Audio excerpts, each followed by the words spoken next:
I'm going to go ahead and call the meeting to order. Today is November 14th, 2023, and the time is 9:03 a.m. I will now call up Dr. Reverend Margaret Short, the chaplain at Mesilla Valley Hospice, to lead us in our invocation today. Welcome. Thank you. Good morning. Let us pray. Lord God, we thank you that in you we live and move and have our being. You give us life.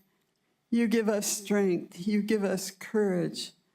You give us wisdom. And we would ask that you would provide your wisdom, your truth, your guidance for all of our county commissioners. The trust of the people is in them. Now they and all of us who are gathered here, we put our trust in you, Lord God. We look to you and ask that all that is decided, all that's done, be right in your eyes, and bless your people. Oh God, do not delay in hearing our prayers, because your county and your people need you. Te necesitamos, oh Señor. Ven, Señor Dios, y haz tu voluntad para tu honra y tu gloria. Bless each one here today, I pray. In Christ's name, amen.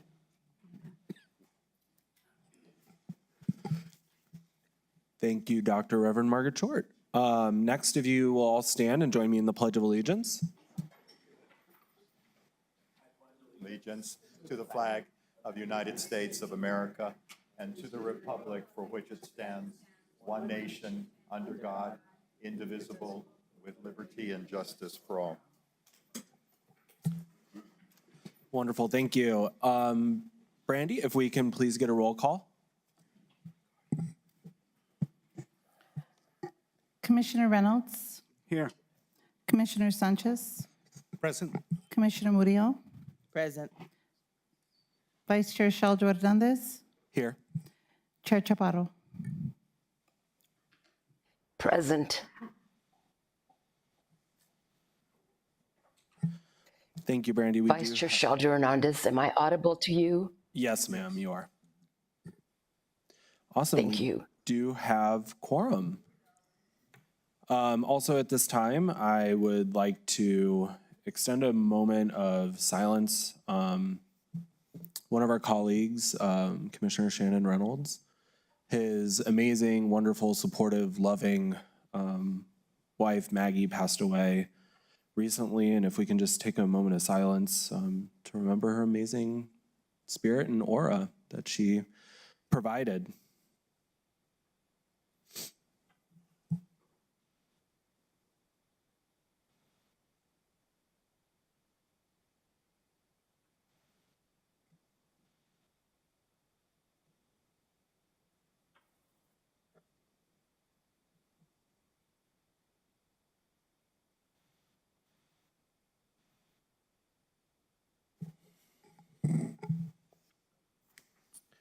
I would just like to say, and I know I've said it out loud many times, Commissioner Reynolds, that your wife was one of the kindest individuals to my 3 kids when I adopted them. She always made it a point to go over and talk to them and welcome them and hang out with them, especially at the restaurant, and just spend time, and they will always remember that. And I know that their hearts are going out towards you today because we loved her. She was great. So thank you. Thank you for sharing her with us. Thank you, Commissioner Shaldo Hernandez. Appreciate it. And everyone else as well for the moment of silence. Thank you. At this time, the County Commission will convene as the County Canvassing Board in open session. Pursuant to the New Mexico Election Code, NMSA 1978, 113.1, Dr. Amanda Askin Lopez, if you'll come up and get the ball rolling. Congratulations on a fantastic election, may I add. Thank you, Vice Chair Shaldo Hernandez. Chairwoman Chaparro and Commission, good morning. Amanda Lopez Askin, Doña County Clerk. Happy to be here this morning to discuss the regular local election. I also would like to say, before I begin, that Commissioner Reynolds, my staff was particularly fond of your wife. She came in, she was supportive, She talked with them. She expressed support of their work. She was gentle and kind, and her energy was always so present when she was there. And so we share Commissioner Sheldo Hernandez's condolences, as well as know that she will continue to be thought of fondly in our office. So we're sorry for your loss. Thank you. So every election, like clockwork, we come here and we talk about, I always say the good, the bad, and the ugly. But frankly, we had a great election. There are always things that we need to improve, but we are presenting you with the election results. And always remember that until the state certification happens, that these are unofficial results. I also want to acknowledge Christine Rivera from the city of Las Cruces. She is the city clerk. She is here. We partner together with the municipalities to administer an election. And in 2019, we folded all elections into the regular local election. So what we hope is that voters every November, like clockwork, know that there's a local election. I said this several weeks ago. I had a call from somebody who said, hey, I received a mailer from you. I'm a little confused. Why are you wasting postage? I live in the county. Well, frankly, I live in the county too. There's municipal races that I was not able to vote on, but there was a school board race, there was a GO bond, as well as a watershed district that I voted on. So if you think that the election doesn't pertain to you, you are wrong. If you're a registered voter in Doña County, please, in 2 years from now, make sure that you vote in your regular local election. These are the elections that often impact us directly the most on a local level. So we're gonna go ahead and slide one. And talk about the turnout. So frankly, 18% is not something to cheer about, although I will say that it was a higher number than in the last election, and it was actually higher than the election in 2019, which had the 10-candidate mayoral race. So we did have 7 candidates in the city of Las Cruces this year, and that, I believe, probably elicited some enthusiasm in terms of turnout. When you look at counties like Santa Fe, not that we ever compare ourselves, but we want to talk about turnout, they were topped a little more than 30%. So we would really like to see that number rise, and I would encourage anybody listening, everybody listening, and those here in the audience to spread the word that if you think an election is not something you need to vote on in this particular year, it is, and we hope to increase that number every single year. We did have a robust amount of absentee voters. Now, because of 2020 and all of the efforts we made connected to that, we have seen our absentee numbers increase in general. Thank you to Tanya and her team. She is the one that handles all of the calls and the applications and all of the troubleshooting that happens naturally in elections. So thank you to her and her team. Early voting was a little over 7,800.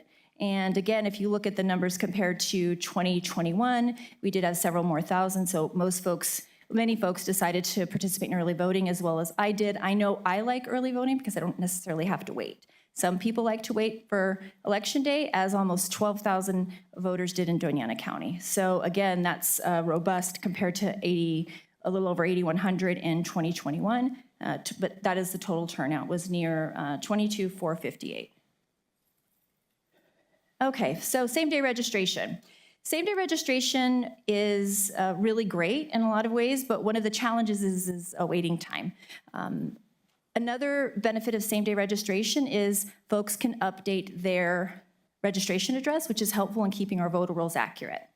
We had 170 people utilize early voting in person, same-day voter registration, and 338 on election day. That often leads to, again, the calls we get about wait times, but that is, I say it's kind of like the toll you have to pay, I guess, if you're going to wait to update those things, is there is a little bit of waiting time.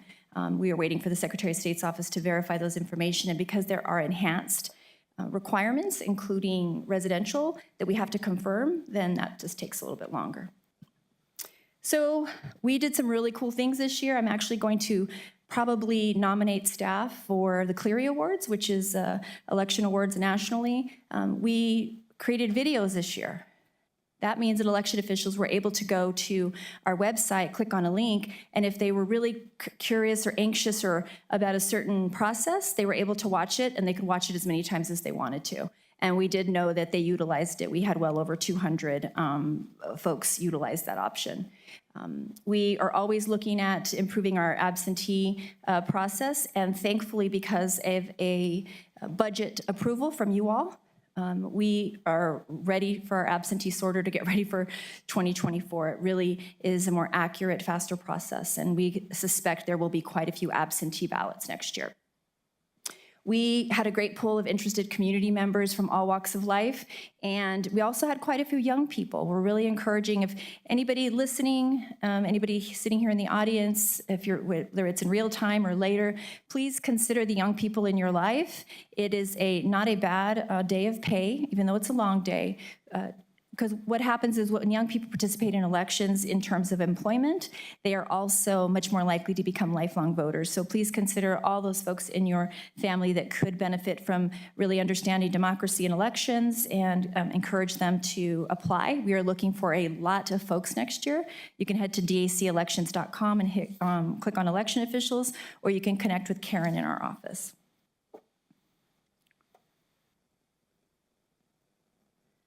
So again, I talked about the community education. RLE stands for regular local election. That was a continual challenge, is letting people know that it actually did affect them, and because they weren't in a municipality. So we'll continue to do that, and we've had some ideas on how we'll do that. And we got some feedback on some voting locations. I'll particularly talk about Anthony. That may be okay for early voting, but the feedback I heard from voters, it will not be okay on election day.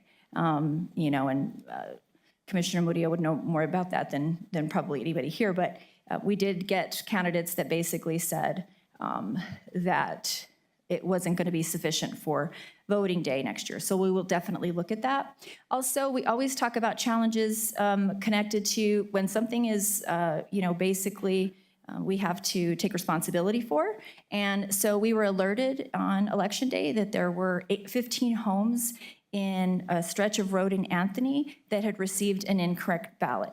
They were assigned the correct precinct, but precincts are also broken into precinct parts. So if you live next to each other, you may actually have a watershed and you may not, just depending on where the lines fall. And so we were alerted that there was a voter who had not been able to vote in the municipal election that knew that they should have been able to. I'm grateful to that voter, because what that enabled us to do was to look into it. That's the best thing we can possibly do for any issues connected to voting. Let us know, let us look into it. We want to know what's going on more than anybody. We were able to remedy the situation. I spoke with the voter, I apologized. Even one ballot that is not correct is too many, and she was very gracious, was grateful that we fixed it. And so there was one voter that was impacted by that, a potential of other 14, but we were able to remedy that before anybody else voted in that street. All right, what are our next steps? So like every single election, we're asking for you to certify this election, and then it goes on to the statewide level.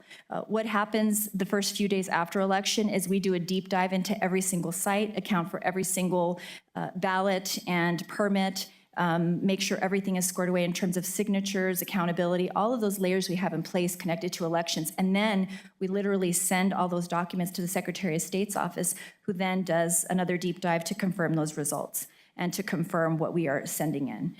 So again, they're unofficial county certified canvass. They're reviewed and certified to the Secretary of State's office. And the 28th, they convene. That also includes the governor as well as our Secretary of State, and I believe a member of the Supreme Court. The Secretary of State will send certificates of nomination to winning candidates on December 8th. And if you are putting in your calendar, we have tentatively set December 21st at 2 p.m. for the swearing in here at Doña County. We have to do a lot of layers before we make sure that that's a good date, but to have that in mind, I thought it'd be better to tell you than not at this point. And if that changes, we will let you know. Just know that the next step is auditor must be select the precincts to be audited by November 19th.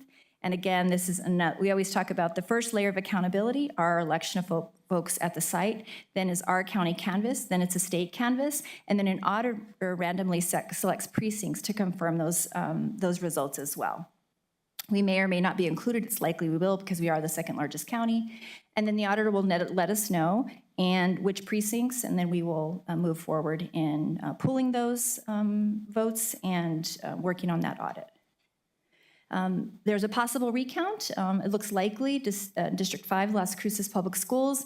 Keep in mind, we are not the ones that order the recount. It is the Secretary of State's office. So it does have to go to these layers of accountability, again, which heads to the Secretary of State's office for certification, and then they advise us.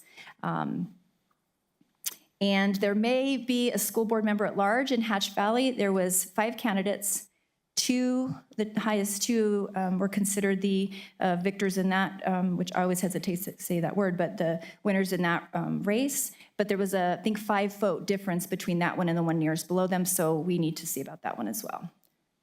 And again, that just underscores the decision on holding the recounts is reserved by the Secretary of State. It'll likely be the first week of December, and that is reimbursed by the Secretary of State's office.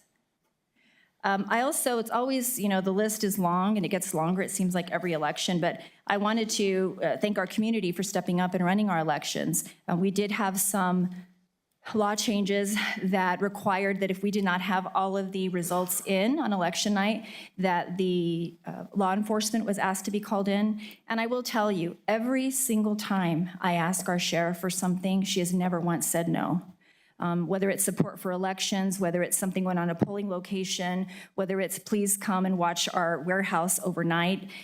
She has never said no. She and her staff have been exceptionally good to our office and supportive. I will also say with the increased threats that election officials are dealing with, not just here locally, regionally, statewide, and nationally, she is the first to alert me that if anything is going on. She is the first to tell me, you need to be vigilant, be careful, this is what's going on. And thankfully, we haven't had any major issues, but I know that if anything were to happen, that we could count on the sheriff and DASO and their team to support the work that we do, and we are grateful. That leads into facilities. They're always scrambling to make sure that we're taken care of, whether that's in here or that's at outside. We appreciate them. IT is like the unsung hero here, right? They're literally put this up here, help us, but also with our payroll and getting that situated has been invaluable. So we very, very much appreciate them. HR with their hiring has been exceptional. Sandra Bali leading up to the election and the hiring of election officials, the temporaries, was really, really excellent per usual. And HHS for all the community sites that we use, they're always ready to lend a hand and basically ask us what we need. So with that, I turn this over to you all to see if you have any questions, and I'm formally asking for the certification of this election so it can move on to the Secretary of State's level. Wonderful, thank you. Commissioners, do you have any comments, questions for Dr. Lopez-Askin? Yes, Commissioner. Thank you, Vice Chair Sheldon-Hernandez. Madam Clerk, I just want to commend you and your staff on an amazing election. I did want to note exactly what you said. I think one of the things that we continue to hear is, I think, is the consolidation of elections has happened that people need to understand. I think we hear you say it to us in the chambers, and I know you're working to get the vote, to get it out there, but however we can help get the word out there as well, it's important because every year in November, there is an election for everybody in the county, and that's one of the discussions I know we've had with people was is similar than what you brought up. So I think as people that live outside, I think local media is so focused on, I don't want to say the sexy races, right? The council, the mayor race, but people forget that the Soil and Water Conservation District is on there. People forget that the school board is on there. People forget that there are these other seats that are up for election and they are not getting the attention they always deserve. And so I know that puts a bigger burden on you and your office, but I commend you on that. And also I will say, I really appreciate the voting convenience centers are amazing because it took me, I was in and out in less than 5 minutes with my ballot. So, and that's the constant feedback I get from my constituents is the voting convenience centers are amazing, so. Thank you, Commissioner. I also didn't want to leave. I was going to save this till the end, but in case you all vote and send me away. I want to make sure to highlight my staff, many of them who are here. Raise your hands, staff. So Will and Doreen are here. Yes, a huge, I'm not worthy. So as in every endeavor that I present to the commission, I always want to highlight the idea that I am the figurehead.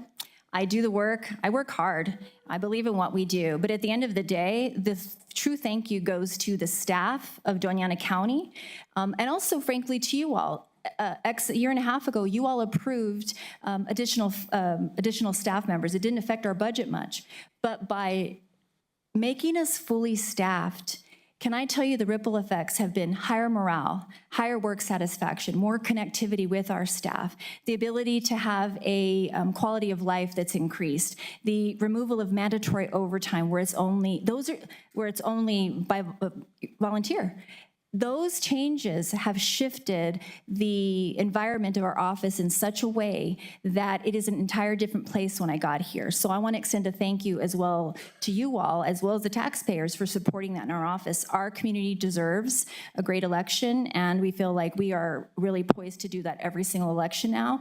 Additionally, the staff that I get to work with every day is something that makes this job, if nothing else, worthwhile. I will continue to advocate for anything I can for them, and every time I can, because they more than deserve it. We have two sides of the office, although we are one office. One is focused on recording and filing, and they always step up during elections too. They don't complain. They just continue to do the work that we do in elections that makes it efficient. And frankly, it was the best feeling I've had after an election in terms of processes ever. And so thank you to our amazing staff. We appreciate you. So again, I'll stand for questions. Or comments, or compliments. Yeah. Vice Chair Salazar Hernandez. Madam Clerk, I'm looking at the detail on the Yes, down here. yes. And I see that it looks like on this sheet here, color-coded, We call it it the, looks like it only shows the first view of the ranked choice voting. It doesn't show the other breakdown of how the votes actually went from one candidate to the other like it did last year. it actually does on the Secretary of State's website. So if you head to SOS and you look at the local election results, if you click on the link, it really breaks down each round, how that ended up being. We just, frankly, we're one of only 2 clerk's offices across the state out of 33 that have ranked choice voting. So the software is generalized that what you're looking at, I shouldn't say the software, what you're looking at is generalized for everyone. It's just not specific to ranked choice. If you would like the breakdown, I'm more than happy to provide that. Again, it's available on the Secretary of State's website. There have been some questions. I initially said to expect results the next day, but we had about 20 pending ballots, and for the sanity of the I think the city and other folks, we decided to go ahead and do those results that night. So just FYI. Yeah, Madam Clerk, thank you. The only reason I asked for that, I asked that question is because last time we did ranked choice voting in 2021, we did actually have we did show the breakdown in part of the paperwork that you provided. And I was wondering if that was something we should expect, or like you said. I'd be happy to send it to you, yes. I can go to the state website to see it. But I'd be happy to send it to all of you, just in case you would like to review that as well. No, this is fine. Thank you. Thank you. Any other comments from the commissioners? Again, thank you to your amazing staff. I mean, I've definitely worked side by side with them on a few elections in the past, so I know what amazing work you all do. With that being said, thank you for your comments today, and thank you for the presentation. Before we entertain a motion, can I get a show of hands who here is going to be offering public comment today on the certifying of the canvas board results? Okay. At this time, I'd motion a acceptance of the county clerk's recommendation for the results of the canvassing board. I'll move approval of the canvass of the election results of the November 7th, 2023 regular local election. A second. I have a motion by Commissioner Sanchez and a second by Commissioner Reynolds. Any public comment at this time? And we are always ready for public comment at elections@doñanacounty.org. If you have any feedback, we always welcome it. Wonderful, thank you. Brandy, if I can get a roll call vote. Commissioner Murillo, I abstain. Commissioner Reynolds, Yes. Commissioner Sanchez, Yes. Vice Chair Sheldon Hernandez, Yes. Chair Chaparro. Yes. Okay, motion does pass, and we certify the canvassing boards. What would be the proper terminology? Canvassing board's results for the election in Certification, Doñana move County. on to the second. Thank you Thank very you, much. yes. Appreciate it. Thank you. Okay. The commission convenes as the board, the commission adjourns as the county canvassing board, and the commission convenes as the Board of County Commissioners and the County Board of Finance in open session. Mr. Vice Chair? Yes. I did want to note, I don't know, and Mr. Gooden, I don't know if it really matters, I guess, at this point, but I did want to make a quick statement regarding the approval of the canvas. Only the fact that I know my wife, Teresa Tenorio, was on the ballot as a school board member. I was not involved at any point in the election of the results, but I did want to put that out there as I didn't feel like there was a conflict of interest in my approving of the canvas. But Mr. Gooden, if you feel like that's something I should, I guess, go back and maybe re-record a change in vote, I just want to be completely transparent. Mr. Chair, Commissioner, I don't think there's an issue with that. I mean, there were multiple races to be canvassed. And so I don't see there's an issue with it. To a large degree, your role in canvassing or approving the canvas is ministerial. We had, last election, there were issues in other counties about commissions not approving, and it went to the Supreme Court, and they were ordered to approve them. So it is ministerial in large degree, and I don't see that there's a conflict in that one particular issue. Okay, thank you. And I just wanted to make sure, like I said, just Yeah, there's two of us on here that would have that this is true. same issue today, so glad that's not an issue. With that being said, Mr. Macias, County Manager, any changes to the agenda today? Mr. Chair, there is no changes to the agenda. Wonderful. And then on to the pet showcase. Mr. Macias. Thank you. Again, for those of you here in the audience and they may be viewing these proceedings, the County Commission takes an opportunity at each of its meetings to promote the adoption of animals from the Animal Services Center of the Mesilla Valley. We'll start with our cat of the week, Magnolia, who's 1 year old. You might notice that I have an ear tip. I used to be a community cat. I was brought back after being released because I had a paw injury. But the Animal Services Center of the Mesilla Valley staff realized that I'm friendly and it's worth trying to find me an indoor home. I am a gentle love biter, and I love getting attention from humans. I'd love to find a home that will keep me safe and loved indoors, and that's Magnolia. Our dog of the week is Ryder. I'm a playful and energetic boy who just wants to explore the world. I will keep you motivated to go on walks every day and will encourage you to go on adventures with me. After a day of playing and exploring outside, I'd love to come back home to a warm home full of snuggles, treats, and love. I know this home is out there for me. Could it be yours? And Ryder is 1 year old, male, medium mix. Again, Magnolia, 1 year, female. And at least at this point, looks like a relatively smaller cat. There's some adoption opportunities that are occurring this coming Saturday at the Icebox Brewing Company on Picacho Street. And then there is, of course, the entire month of November, Fall in Love Adoption Special. And there is a fair at the NMSU as well on the 15th and that's tomorrow, of November.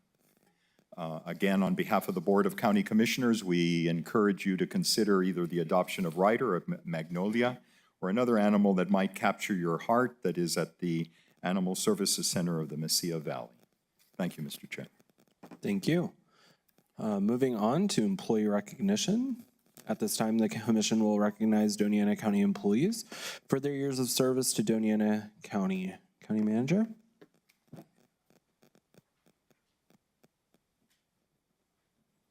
Thank you, Mr. Chairman. Again, we take an opportunity at every meeting to recognize county employees that have met a certain milestone in terms of their length of service with the county. We're going to recognize first Ms. Lilia Rascon for 10 years of service. Ms. Rascon, would you please join us?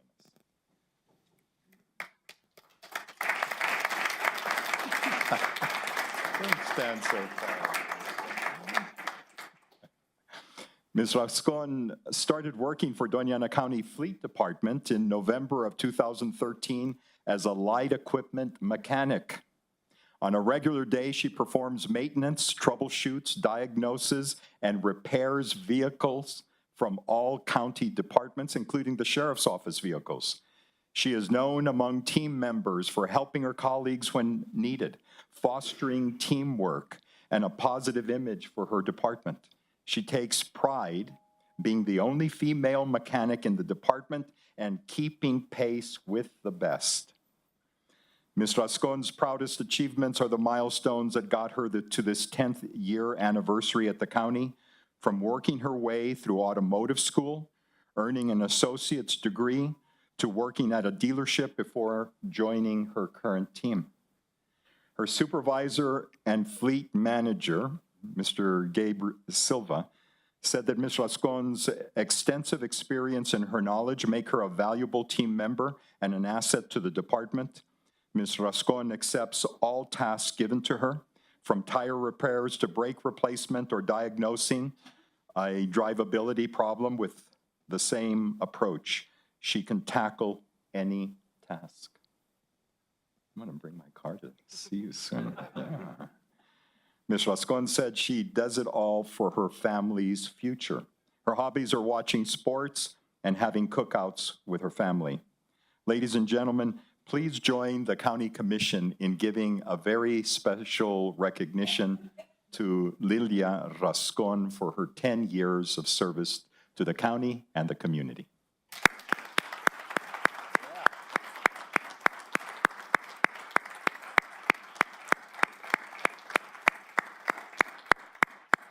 And she has a better hairstyle than any other mechanic at the county.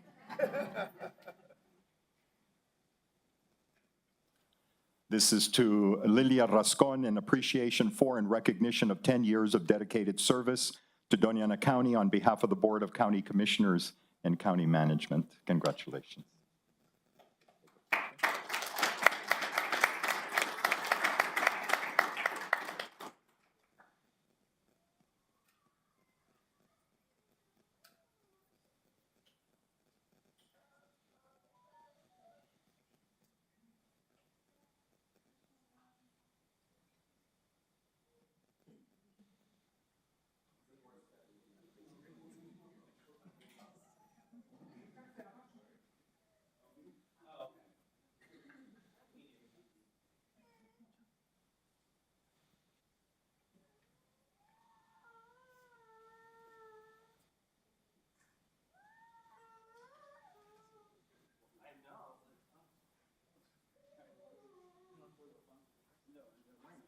So I asked Ms. Rascon, what's the very best car in the world?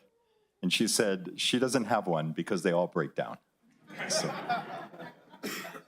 said by a true mechanic. Let's proceed to 15 years of service, Mr. Lorenzo Olivas.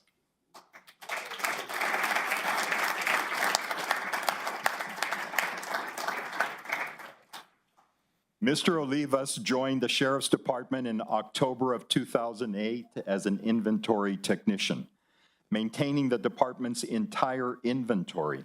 He was promoted to evidence technician in 2011 in the evidence office, where he continues to provide invaluable support to the department. On a typical day, he enters evidence submitted by deputies into record, helps maintain evidence inventory, and sends it out for laboratory testing when needed. He also helps residents when they come in to recover their property. People are comfortable talking with Lorenzo, as he lends a friendly ear and is easy to get along with. He enjoys helping others and treating everyone the way they want to be treated. Mr. Olivas has a keen sense of humor and has been an active participant in the Doña County Employee Activity Committee. He designed many of the committee's colorful and informative event posters. Mr. Olivas enjoys painting with acrylics and has sold paintings that now brighten many homes around the city of Las Cruces. His addiction, and I say that reluctantly with someone who works in the sheriff's department, but his addiction is crime solving, and he watches shows and listens to podcasts whenever he has free time. Please keep an investigative eye out for one of his future podcasts, The Murder Box. We congratulate Mr. Olivas and thank him for 15 years of dedicated service to Doña County Sheriff's Office and the county. And let me add my personal, really, endorsement or enthusiasm for one of the most gentle, friendly individuals that I've ever had the pleasure of encountering. Ladies and gentlemen, please join the commission in giving a special recognition to Mr. Lorenzo Olivas.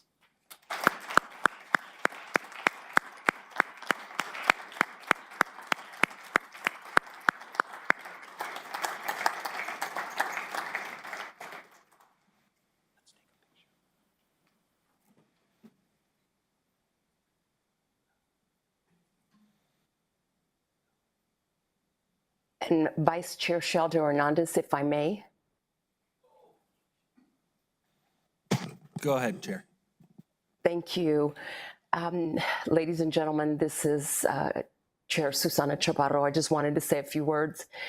My friend Lorenzo Olivas, I've known him for many years, and I completely agree with the county manager, Lorenzo. You are a treasure in our community. I love you, I respect you, and everywhere you've worked, everywhere you've been, you are beloved, you are loved, and thank you for your community activism, and thank you for your kindness to everyone that meets you. Felicidades, amigo. Abrazos.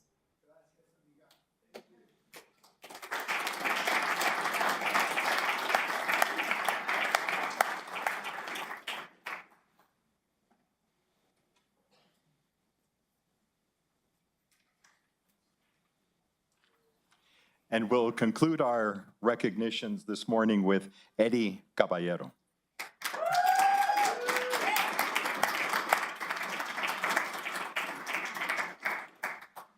Okay, I see you brought the whole office. Mr. Caballero is a sign laborer in the engineering department assigned to help sign technicians with highway signs maintenance. Mr. Caballero does a great job and is ready when called upon to work additional hours for emergency replacement of regulatory and warning signs. In addition to his basic duties, he took on the task of preparing a GPS inventory of all signs in the county. Eddie is always smiling and takes pride in his duties. Road Department County Engineer Mo Moabed said, keeping residents safe is our #1 priority, and Eddie believes and strives to achieve this. We might think that no one in the world knows what we do at 2 a.m., but when a father is taking his child to the hospital and Eddie's signs make directions clear for that father to reach his destination safely, Eddie's work means the world to that father. Eddie himself is a great father who enjoys spending time with his children. Let's see, what is it? Zadrian, okay, thank you. Zadrian, Ezekiel, and soon to arrive baby girl, Zeppelin Ray. He also loves to spend quality time with his fiancée, Suzanne, taking family trips, going to the lake, playing video games, and cheering on the 49ers. Yeah, okay. Let's not argue. Eddie is very involved in the annual Virgen de Guadalupe fiesta and participates with Los Indios de Tortugas. And again, that's the yearly feast day for the Virgin of Guadalupe.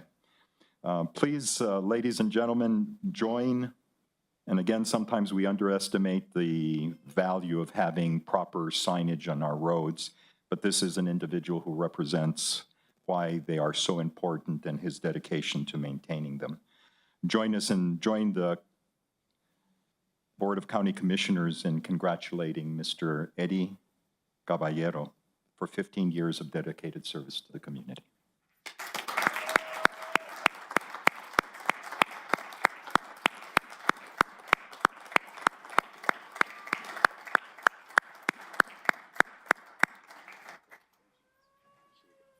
Even 49er fans deserve a little recognition.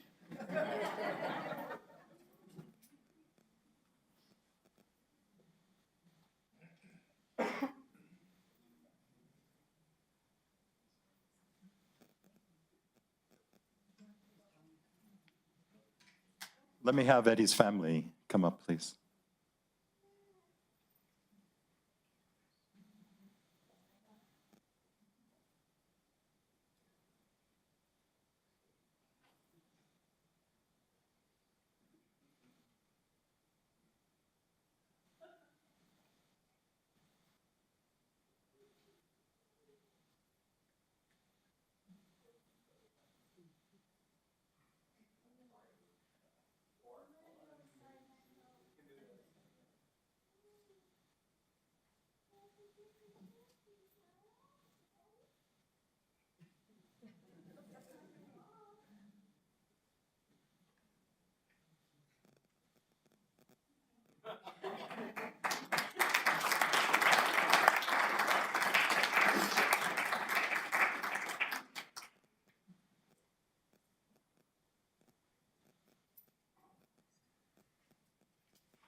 Thank you, Mr. Chair. That concludes the employee recognition. Wonderful, thank you, and congratulations to everyone. Moving on to public input, if you will please join us at the podium, sign the book, and you'll have 3 minutes to address the commission. If you have anything that you want to address that is on the agenda, if you'll please wait until that agenda item.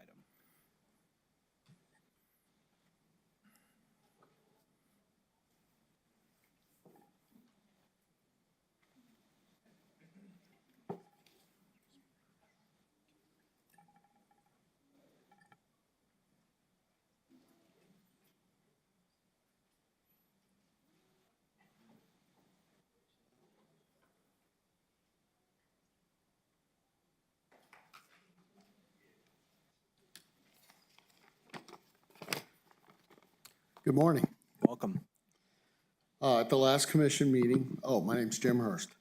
At the last commission meeting, I was asked by Mark Beath why Thomas Jefferson didn't write an executive order banning government-sponsored prayers. That's a good question, and I'm glad he asked it, and I'm happy to answer. In 8 years as president, Jefferson wrote only 4 executive orders. For comparison, Biden wrote 60 executive orders in his first 100 days. There's no record of Jefferson forbidding government-sponsored prayer by executive order as far as I could find. But that does not mean Jefferson favored government declaration of religious practices. You will also find the Jefferson administration did not issue any declaration of a national day of prayer or make any similar order. We can't read Jefferson's mind, but we can read his mail. Jefferson wrote a letter to Reverend Samuel Miller on January 23rd, 1808. In that letter, Jefferson gave 3 reasons for not declaring any religious observances. First, the First Amendment of the Constitution forbids them as an establishment of religion. Second, even if the First Amendment allowed government-declared religious observances, the Constitution did not authorize the federal government to make such a declaration. Therefore, the matter was left to the states. And lastly, Jefferson feared that those who did not participate in a presidential day of prayer would be stigmatized for their religious nonconformity.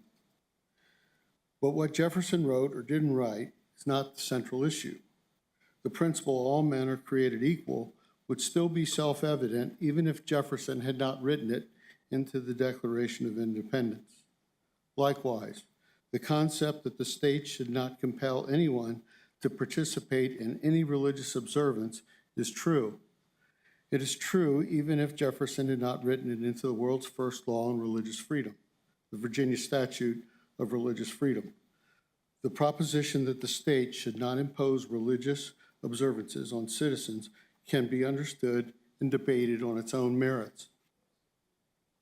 Whatever the precedents in history may or may not be, the question remains, is it right for the government to compel citizens to participate in religious rituals?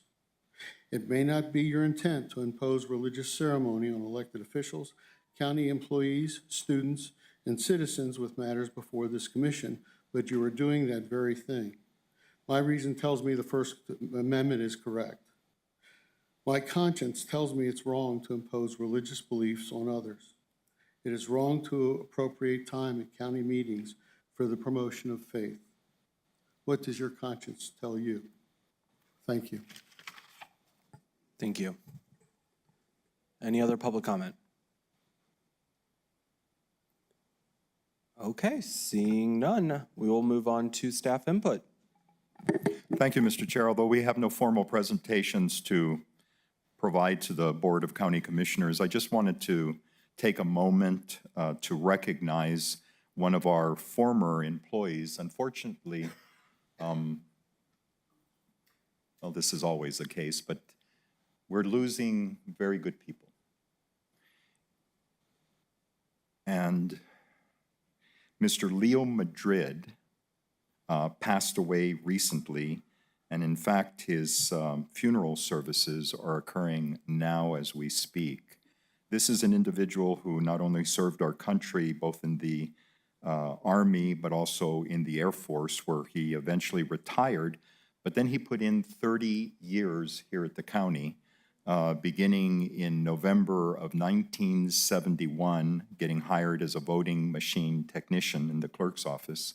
And then he retired on the 31st of January of 1994. He was a foreman with the General Services Department. I try to make an effort to go to any of the services that involve anyone affiliated with the county. Some of you may remember him, may know him.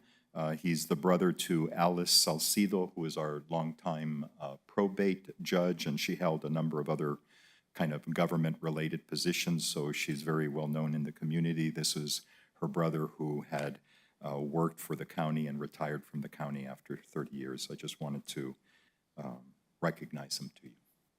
Thank you. Thank you. County elected officials input.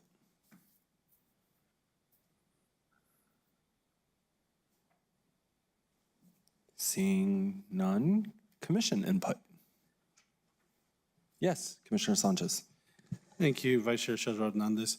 I just wanted to say thank you to the staff that joined us last week in Placitas. I know Mr. Robert Herrera, Mo Abed, Mr. Macias, and also our ACO officer, Snow, and from Codes, Jesus Friday, as well as Representative Luis Terrazas, who were able to make us out to Placitas. We did have a good conversation, I know, and also I should say, sorry, Susie Cordero, so I apologize for missing you out on that because you do so much for this. So, but I want to appreciate you all for coming out to Placitas, for having a conversation. I know it was a smaller crowd than we've had recently, but really appreciate you all coming out. I know, we'll continue to have these public conversations in the community.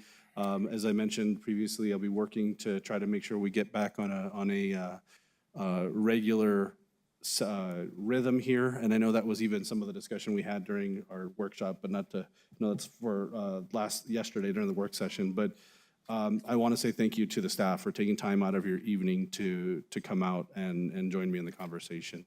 The other thing I just wanted to note, if for those in I know probably those that live in Doña and travel on Elks, we appreciate your patience. At the moment, if you haven't seen already, if you haven't gone through there, part of the northbound Elks is closed at the moment.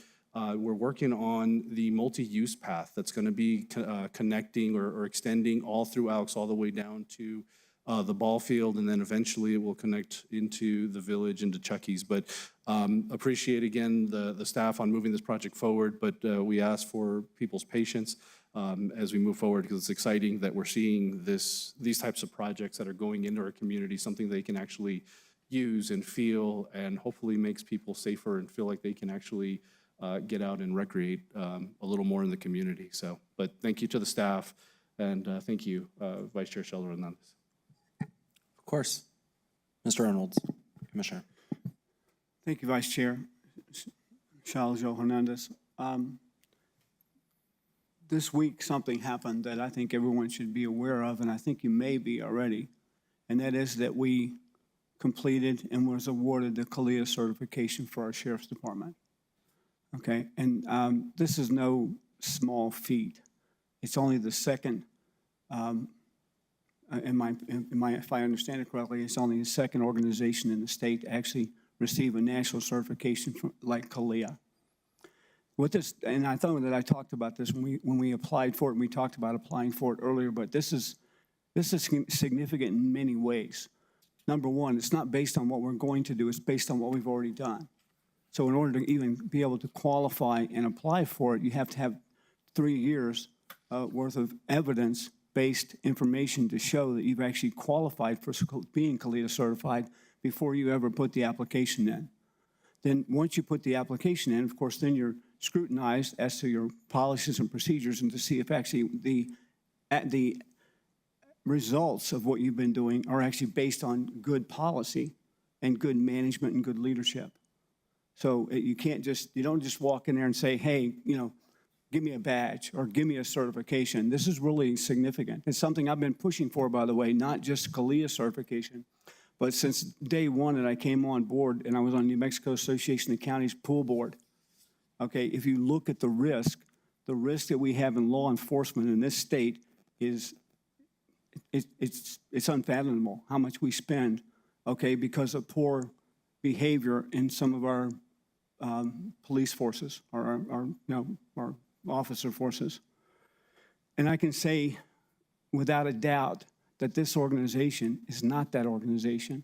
This organization has operated superbly for the time I've been here in the last 5 years, and actually cost us almost nothing compared to the relative expenses that I paid out while I was on New Mexico pool board at the state level. So this is so significant that the other thing that happens with a CALIA certification is because you have those procedures. Let me give you something you may understand. In human resources, if you train people about sexual harassment and you train them about abuse and things like that, then when you go to get sued by somebody, the organization is not responsible because you've done the proper training, you've done the proper management, you've got the proper documentation. A lot of people understand the risk in human resources by not doing proper training. What you don't understand is the same thing applies in the office, in the Sheriff's Department. Same thing applies for the police officers, our deputies, sorry. Is just by having certification, just by having the training, just by having the policies, we are eliminating a tremendous amount of risk that this county and our citizens would be bearing just by having the certification. So from people would normally look at some of the incidents and they say, okay, did the officer act properly? That's not always the case.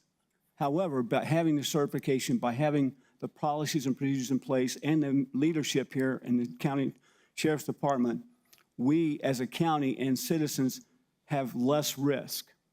So if we get sued for $2 million, the suit may come to the county, but we've got evidence showing that we really have done everything we can to prevent that, and that the individual that actually perpetrated the problem is the one responsible only.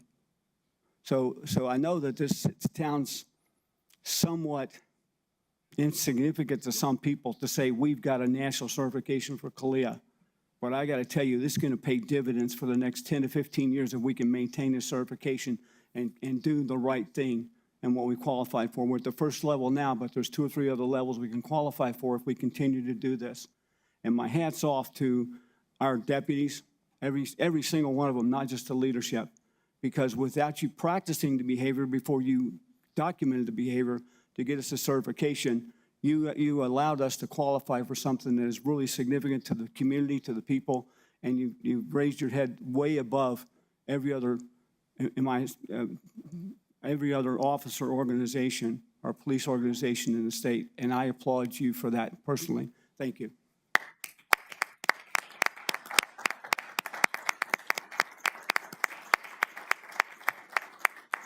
Thank you, Vice Chair. Wonderful, thank you.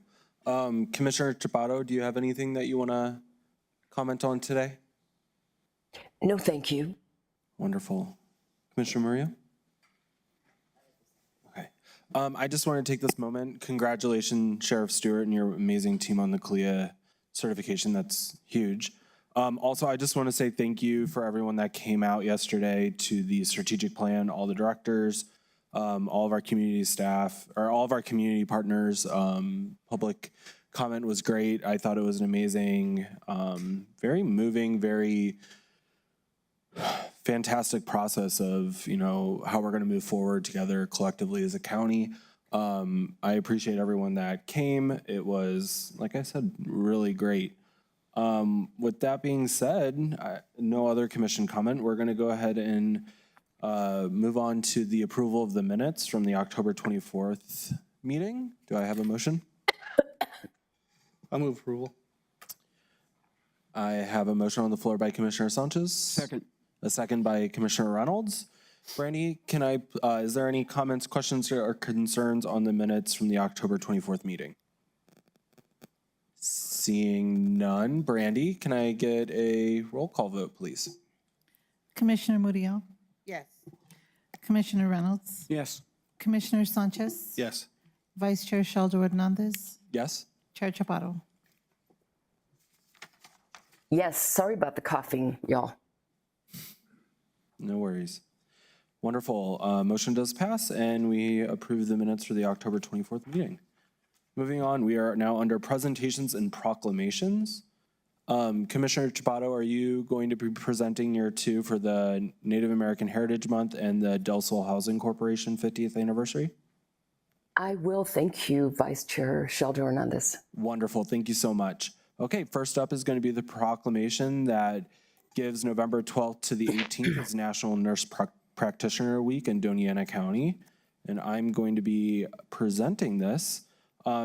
Do I have Miss Christy Blanco here today? Wonderful. If you want to join us at the podium. The New Mexico Nurse Practitioners Council, founded in 1977, helps advocate and advance the nursing profession and improves access to quality health care, especially in rural communities, which is so important here in Doña. Nurse practitioners improve health outcomes and reduce healthcare costs. They provide care that is comparable in quality and outcomes to physician-led care, while reducing emergency department visits and hospital remediations. They commit to promoting health and preventative illness, along with educating patients and their families about healthy lifestyles and choices and disease prevention and strategies. The Doña County Board of Commission recognizes the significant contributions that nurse practitioners make to our collective health and well-being here in Doña. We call on all residents to join us in celebrating them and recognizing the critical role they play and the gaps that you guys fill in our healthcare needs here in Doña. Just like New Mexico led by granting them full practice authority, which means that they can prescribe medications, diagnose, and provide all the health care that a doctor can, which is kind of amazing and much needed. The New Mexico Nurse Practitioners Council will light up a map, one county at a time on their digital channels, and Doña County will be first as we lead in celebrating their contributions today. I welcome Christy Blanco, which you have a Doctorate of Nurse Practitioner and an APRN, which I do not know what that is. You'll have to tell us. And she is the Region 3 representative of New Mexico Nurse Practitioners Council. And I welcome you and thank you for being here. If you have a few words to say, and tell us, please, what APRN stands for. APRN is Advanced Practice Registered Nurse, also known as a Certified Nurse Practitioner. So there are 271 nurse practitioners in Doña Ana County, 2,200 in the state, and 325,000 in the country. And so I am just here as a regional representative to thank the nurse practitioners for doing all that they've done to increase access to care. Thank you very much. Wonderful. Thank you. Thank you for all the great work that you do. I will give a shout out to you. You were ahead of the schedule trying to get on for proclamations, reaching out to me in August, I think. I was like, yes, we can do this. But thank you so much for joining us here today. Can I get a motion to accept the proclamation? So moved. Second. I have a motion by Commissioner Moreno, a second by Commissioner Sanchez. Mr. Macias, if you'll please read the proclamation for us. Thank you, Mr. Chair. Whereas nurse practitioners play a critical role in the healthcare system of Doña Ana County, providing high-quality, patient-centered care in primary care practices, hospitals, clinics, and long-term care facilities across our lifespan. And whereas nurse practitioners are highly trained, licensed professionals who completed rigorous education, such as a master's or doctorate degree and clinical training in nursing, earning national certification in their area of specialization. And whereas New Mexico led in recognizing the importance of nurse practitioners, granting them full scope authority to practice without the need for physician oversight or collaborative practice agreements, which helped improve access to health care throughout the state. And whereas nearly 20% of nurse practitioners provide care in rural and underserved areas, and about 20% provide care to Medicaid and Medicare beneficiaries, and I believe I heard a different number, but of the 5,126 licensed nurse practitioners in the state, 271 called Doña Ana County home. And whereas nurse practitioners are vital to addressing the growing demand for primary care services, attending to 1 billion patient visits each year, an estimated 1 in 5 Americans receive care from a nurse practitioner each year. And whereas the New Mexico Nurse Practitioner Council represents nurse practitioners and advocates for policies and initiatives that support their advancement and recognition, such as a week to recognize and celebrate them. Now, therefore, the Doña Ana County Board of Commissioners does hereby proclaim the week of November 12th through the 18th as National Nurse Practitioner Week. Mr. Chair, a proclamation for the consideration of the Commission. Wonderful. Thank you so much. Any other comments by the commissioners? Seeing none. Brandy, if we can get a roll call vote, please. Commissioner Murillo, Yes. Commissioner Reynolds, Yes. Commissioner Sanchez, Yes. Commissioner Chaparro, Yes. Chair Sheldon Hernandez. Yes. Motion passes. If you can join us over here in the corner for a photo.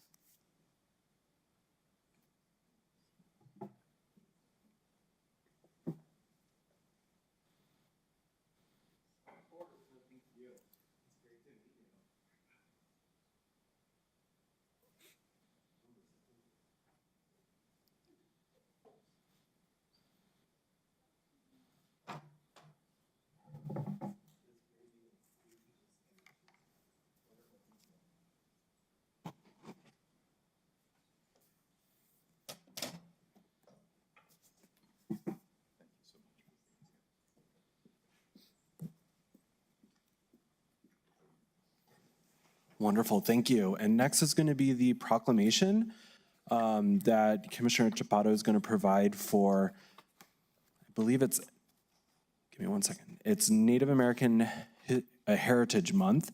And if we have Michael Ray, the director of NMSU's American Indian Programs, if you want to come up to the podium, and Chair Chaparro, you're on deck. Thank you very much, Vice Chair Sheldon Hernandez. And good morning, Mr. Ray. Good morning. Ladies and gentlemen, this month we celebrate Native American history. one that is rich and diverse, but it's also marred with pain of broken treaties, forced displacement from ancestral lands, loss of culture, and disruption of their traditional ways of life. Acknowledgement of Native American heritage is important because in our history, it's interwoven with American history, and in fact, it predicates it. Native Americans are known for their advanced agricultural practices, such as the ones we use even now, commitment to tradition, numerous languages, and various ways they impact our country and our state. And typically, as in New Mexico, we acknowledge 2 languages. However, as I travel around the state, I hear many Native American languages. It doesn't surprise me, nor should it surprise anyone else. Over 10% of New Mexico's population is of Native American descent, myself included. These are our parents, siblings, classmates, friends, and neighbors who still fight for political representation, land rights, and cultural preservation. Today, we celebrate all Native Americans who contribute to our lives, while also encouraging support for initiatives that empower Native American communities, including educational curriculum and programs that include accurate representation of Indigenous history. I am especially grateful to have with us Mr. Michael Ray, who is director of NMSU's American Indian Program, to speak more about the work that they do and any activities taking place in Doña County in celebration of Native American Heritage Month. Mr. Ray, thank you so much for joining us today, and it is my pleasure to introduce. Thank you. Yes. Of the many things that we do at New Mexico State University is create the sense of welcoming and belonging. As we know, we have students from across the nation, across the state, and just across of I-10 as well when it comes to the Triticus Pueblo. We want to make sure that students feel welcomed and belonging, because we know sometimes the stereotypes that come with students who have become minoritized when they come to some of our institutions. So we just want to make sure that the items of there for representation, when it comes to, we have a Miss Native American NMSU beading workshop to help and promote some of the beading aspects of cultural communities. But also we're going to be having the Indian Health Service come and talk to students about joining not only the doctoral and nursing programs, but also the information technology, the business management aspects, and the ways to go through the pathways programs in USA Jobs, but also talking about the Commission Corps. So the Albuquerque commander will be coming down. Her name is Tracy Sanchez. She is from the Pueblo of Acoma, talking to students and faculty and staff on November 30th. So those will be our next Native American Heritage Month events, but also promoting some of the podcasts that some of our students and community members have been doing, as mentioned before, getting that word out there of the celebration, but also the actual contextualized history of tribal communities, but also Native American perspective when it comes to popular culture. So those are the things we have coming up. Thank you so much. At this time, can I have a motion? So move. So move. I have a motion by Commissioner Mario and a second by Chair Chaparro. Mr. Macias, if you want to read the proclamation for us. Thank you, Mr. Chair. Whereas each year in November, Native American Heritage Month is celebrated to honor the history of Native American communities and the contributions they make to the world. And whereas throughout history, Native Americans have demonstrated extraordinary strength and perseverance through adversity, it is important to acknowledge past wrongs and continue to work toward a more equitable future. And whereas Native Americans have made significant contributions to every aspect of American society, including science, art, music, literature, government, and the military, and they continue to contribute to the growth and prosperity of our nation. And whereas there are 574 federally recognized tribes in the United States, according to the New Mexico Indian Affairs Department, there are 23 tribes located in New Mexico, totaling approximately 228,000 Native American citizens. This represents nearly 11% of the state's population. And whereas the 23 tribes, including 19 pueblos, comprised of the pueblos of Acama, Cochiti, Isleta, Jemez, Laguna, Nambe, Oque Owingue, Picores, Pojoaquí, Sandia, San Felipe, San Elifonso, Santa Ana, Santa Clara, Santo Domingo, Taos, Tezuki, Zuni, and Zia, 3 Apache tribes, the Fort Still Apache tribe, the Jicarilla Apache Nation, and the Mescalero Apache tribe, and the Navajo Nation. And whereas we affirm our commitment to preserving cultural heritage and promoting the well-being of Native American communities, now therefore the Doña County Board of Commissioners does hereby proclaim the month of November as Native American Heritage Month. Mr. Chair, a proclamation for the consideration of the commission. Thank you, County Manager. Any comments or questions by the commission? Seeing none, Brandy, if we can get a roll call vote, please. Commissioner Murillo, Yes. Commissioner Reynolds, Yes. Commissioner Sanchez, Yes. Commissioner Chaparro, Yes. Chair Shaljo Hernandez. Yes. Motion does carry, and congratulations on your proclamation.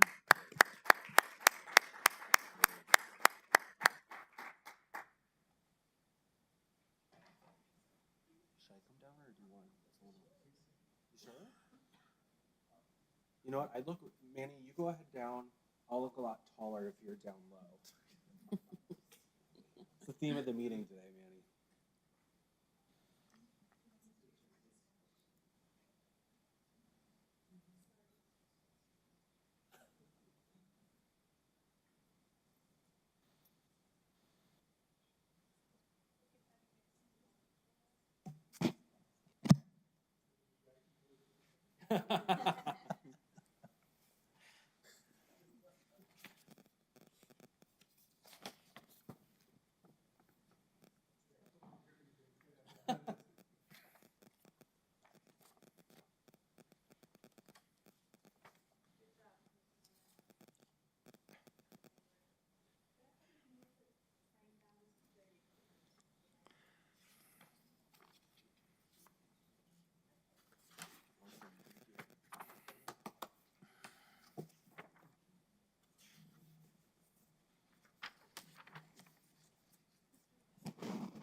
Wonderful. Next on deck, if we can get, I see Rose Garcia, the Executive Director of Tierra del Sol, if you want to come on up. And we have a proclamation celebrating the 50th anniversary of Tierra del Sol Housing Corporation. Commissioner Chaparro. Thank you, Vice Chair Shaljo Hernandez. Am I audible to everyone? Yes, ma'am. Thank you.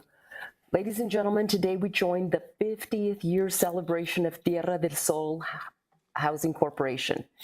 The actual anniversary was on April 27th of this year, but this celebration continues all year long. Tierra del Sol provides housing options to the most underserved in our community. As a commission, it is important for us to use the authority we have to help advance affordable housing options in Doña County. So, in the past, we have supported the work of Tierra del Sol.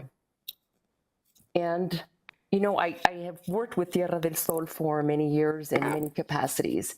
But earlier, a few weeks ago, I attended a groundbreaking ceremony in a housing area afforded by Tierra del Sol in my district. And let me tell you, it was so wonderful to see the collaboration between the community stakeholders. There was Tierra del Sol, banks, contractors. I met a family who will soon be owning one of those homes, and they're putting sweat equity into this house. And it was truly, truly heartwarming.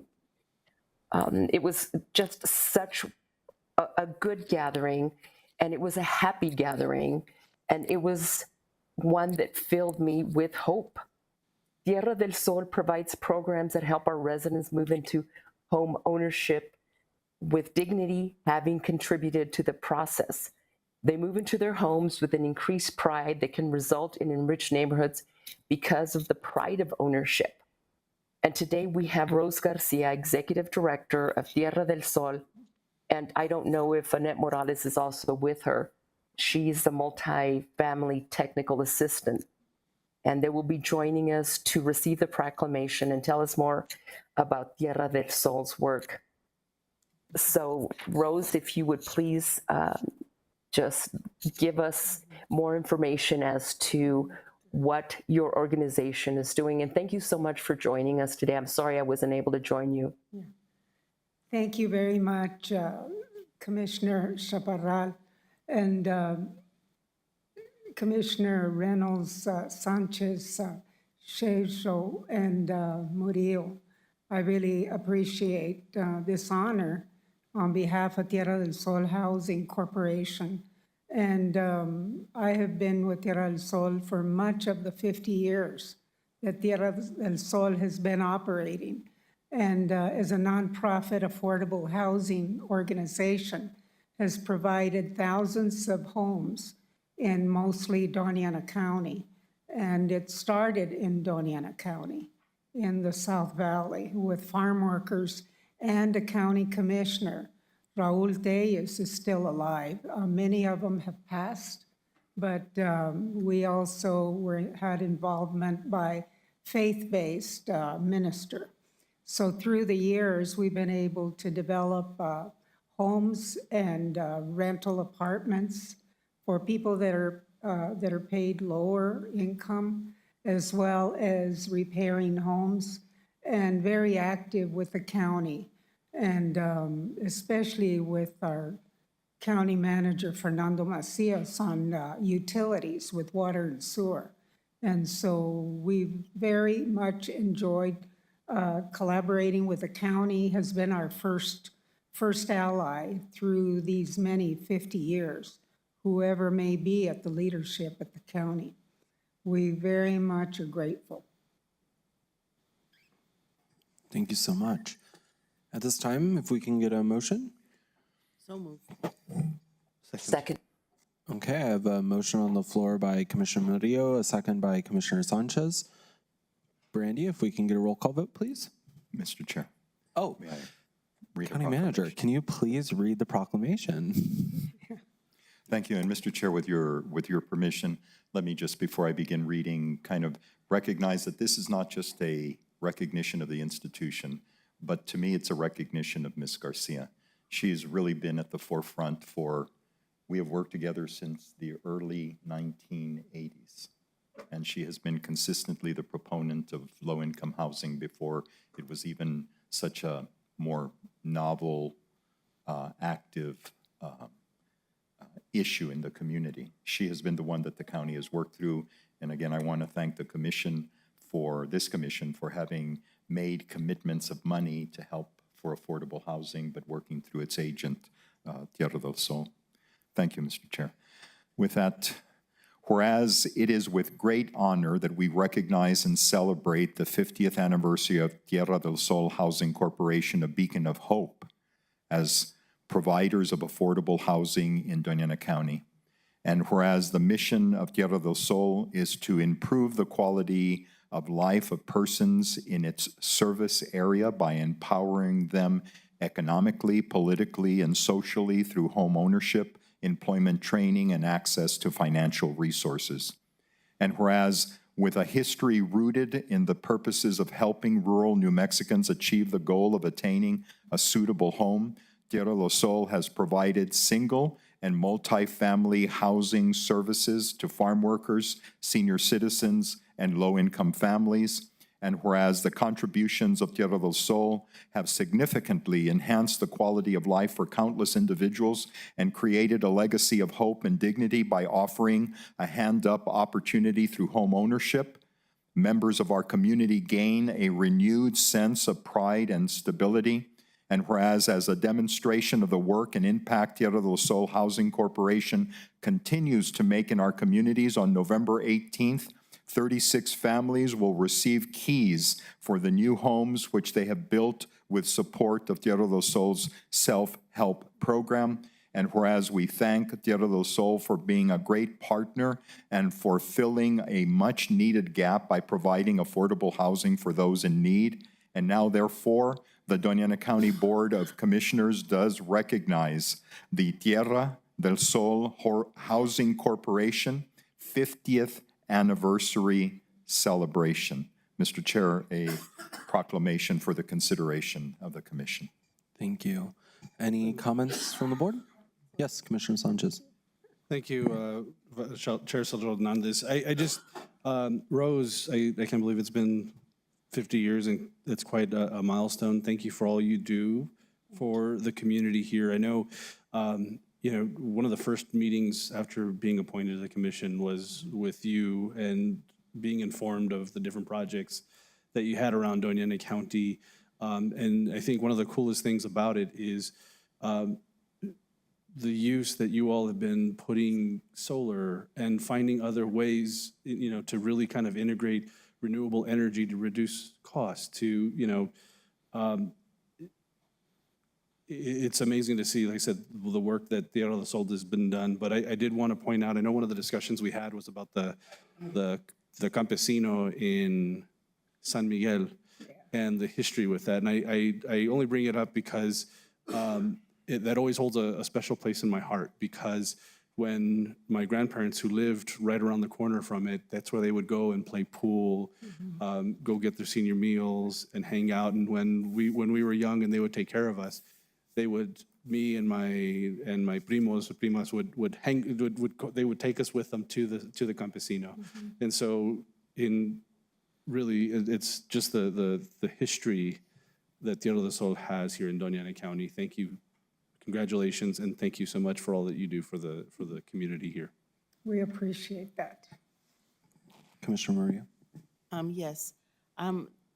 I wanted to commend you, Rose. I got to see you when I was little, when you first started. I have fond memories of the Tierra del Sol when it started. My nana and her husband had gotten a house, and I remember seeing when I was little the families getting together and do the self-help, helping each other build the homes. And so throughout the years, I couldn't understand, because at that time I was little, I couldn't understand until I got into politics and I started seeing what was the meaning of it. And I received the key about 5 years ago there in Anthony, and started speaking to the families of how important this is for Tierra del Sol to be in the southern part, to be able to have housing for these families. And I really want to thank you, Rose. Thank you. Anyone else? Seeing none. Brandy, if I can get a roll call vote, please. Commissioner Murillo? Yes. Commissioner Reynolds? Yes. Commissioner Sanchez? Yes. Commissioner Chaparro? Yes. Chair Shaljo Hernandez? Yes. Motion carries. Congratulations.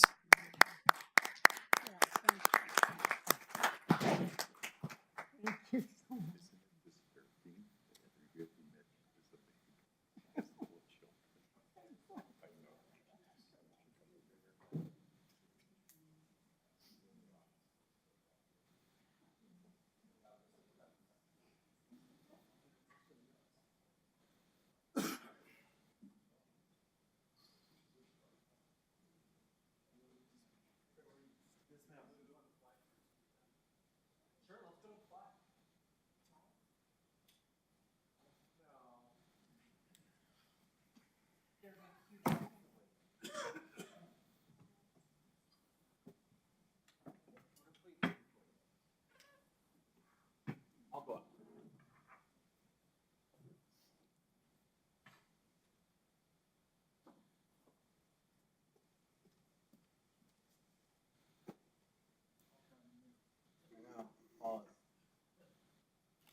Wonderful. Congratulations to everyone.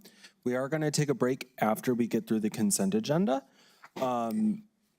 So the board will be asked to approve by one motion the following items for reoccurring or routine business on the consent agenda. Do I have a motion to approve? So move. I have a motion by Commissioner Murillo. Do I have a second? Second. I have a second by Chair Chaparro. Any comments, questions, or concerns, commissioners? Mr. Vice Chair, Yes, Commissioner. I have a question about Reynolds. item number 11. Yes, sir.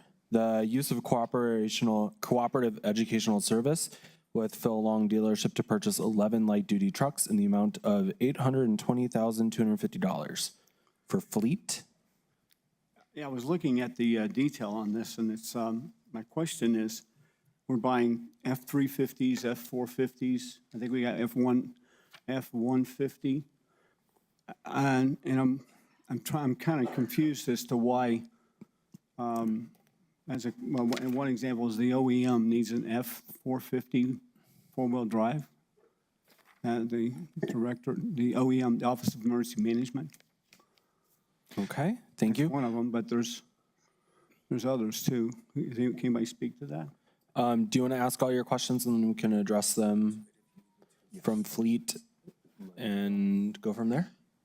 Mr. Chair, let me again indicate that all of these were approved during the course of the budget, and money was allocated for all of these vehicles. So really, all it is the approval of the purchase of the vehicles that were previously approved. Okay, thank you, County Manager. So it was already pre-approved during budget. Okay. So I shouldn't If ask you there's a questions. Okay, specific that's fine. question, I yes. did. I just asked a Okay. specific question. So- I'm trying to understand why the Office of Emergency Management, as one example, needs an F-350 4x4, I think it is. Vice Chair Sheldon Hernandez and Commissioner Reynolds. So as you may remember, we are currently undergoing renovations and enhancements at the fairgrounds, which would allow for it to be a all hazards mitigation. As part of that, we have also actively been supplementing some of the vehicles that do require heavier loads of towing. So 350s and 450s are consistent. I would love to be able to say that we're going to get at all electric F-150s to be able to pull, but the amount of weight and gross weight necessary demands that we get 350s or higher. Well, sorry, Mr. Macias. I'm looking at the vehicles that are being replaced, okay? And I'm looking at there's a 2010 Ford 350, there's a 2005 250. It shows the amount of miles on them. It doesn't indicate whether any of these are diesels or not, because if they're diesels, I would expect that the mileage requirement that we have on the vehicles being different than the mileage requirement we have on the gas models. So can you tell me any of the replacement vehicles that I would say the F Ford 150 has 175,000, probably not. The F350 Ford has 257,000 miles. Is that a diesel or a gas-powered engine? Sure. If you would allow, Erica from Fleet can explain, and I'll share with her the Good summary morning, detail. Commissioners. Good morning. Thank you for joining us today. My name is Erica Enriquez from the Fleet Department. So which one is the one that you were questioning? Well, I'm looking at, okay, the F2, well, there's several of them, but you've got an F-150, which I expect is probably gas. But Yes. You've got a 2010 Ford F350 that is probably diesel with 257,000 The miles on it. 213, yes. The older ones, usually F-350s are diesel. Correct. And then the 250 is probably a diesel as well. I'm going to say yes, but I can go back and confirm because I know some of them are gas and some of them are diesel. Okay. See, and here's the reason for my question. We have a policy that basically says when the vehicles reach about 200,000 miles, it's time to turn them over. But that's really probably not a good policy or the appropriate policy for diesel vehicles like this. And that's why my question is, why are we spending $800,000 for new vehicles that probably still have another at least 200,000 miles available to them? A lot of them, they do have, road department does use them pretty hard. So they do need a lot of maintenance now. Okay. So they do become costly for the repairs. Okay, so something I think I would like to understand and like to see as part of this kind of request is I'd like to see the maintenance schedule and the cost Okay. for the vehicles that we're actually replacing to show that spending, actually $60,000 to $80,000 on each one of these vehicles is actually justified because of the cost of maintenance, Okay. i.e., so if our vehicles are costing us, let's say, 20%, okay, of the 80,000, or roughly, what would that be, $16,000 a year for maintenance, then I agree with you, it's time to replace the Yes. vehicles. I can definitely get that for you Okay, in our system, yeah. can we put this off until we get that? Because I really would like to see Okay. that kind of data But I mean, these associated with vehicles this. were already approved, is that, I mean, I'll still provide you the information, Okay, but these were already approved in FY '23. and I'm just wondering why we don't already get this information automatically as a way of showing how we're justifying these expenses, Yeah. because it's still almost $1 Yeah, I million. mean, usually, I mean, I apologize, Gabriel Silva is usually the one that takes over, but he's off. So I am filling in, but we will get that information for you Okay, well, as soon as we can. I'm going to make a motion that we actually postpone this until a date certain, the next meeting. Yeah, I'll work on before that we and send it approve this, So over. we can get more information about exactly Yes. what the maintenance costs of these vehicles are to show justification for it. Okay, we do have a motion on the floor to approve the consent agenda, so we would need an amendment to remove item 11 from the consent agenda. If I may, Vice Chair Sheldon Hernando, I don't believe a motion was made, but I move to approve the consent agenda items 6 through 16 without any amendment or changes or. Madam Chair, we do have a motion on the floor and a second.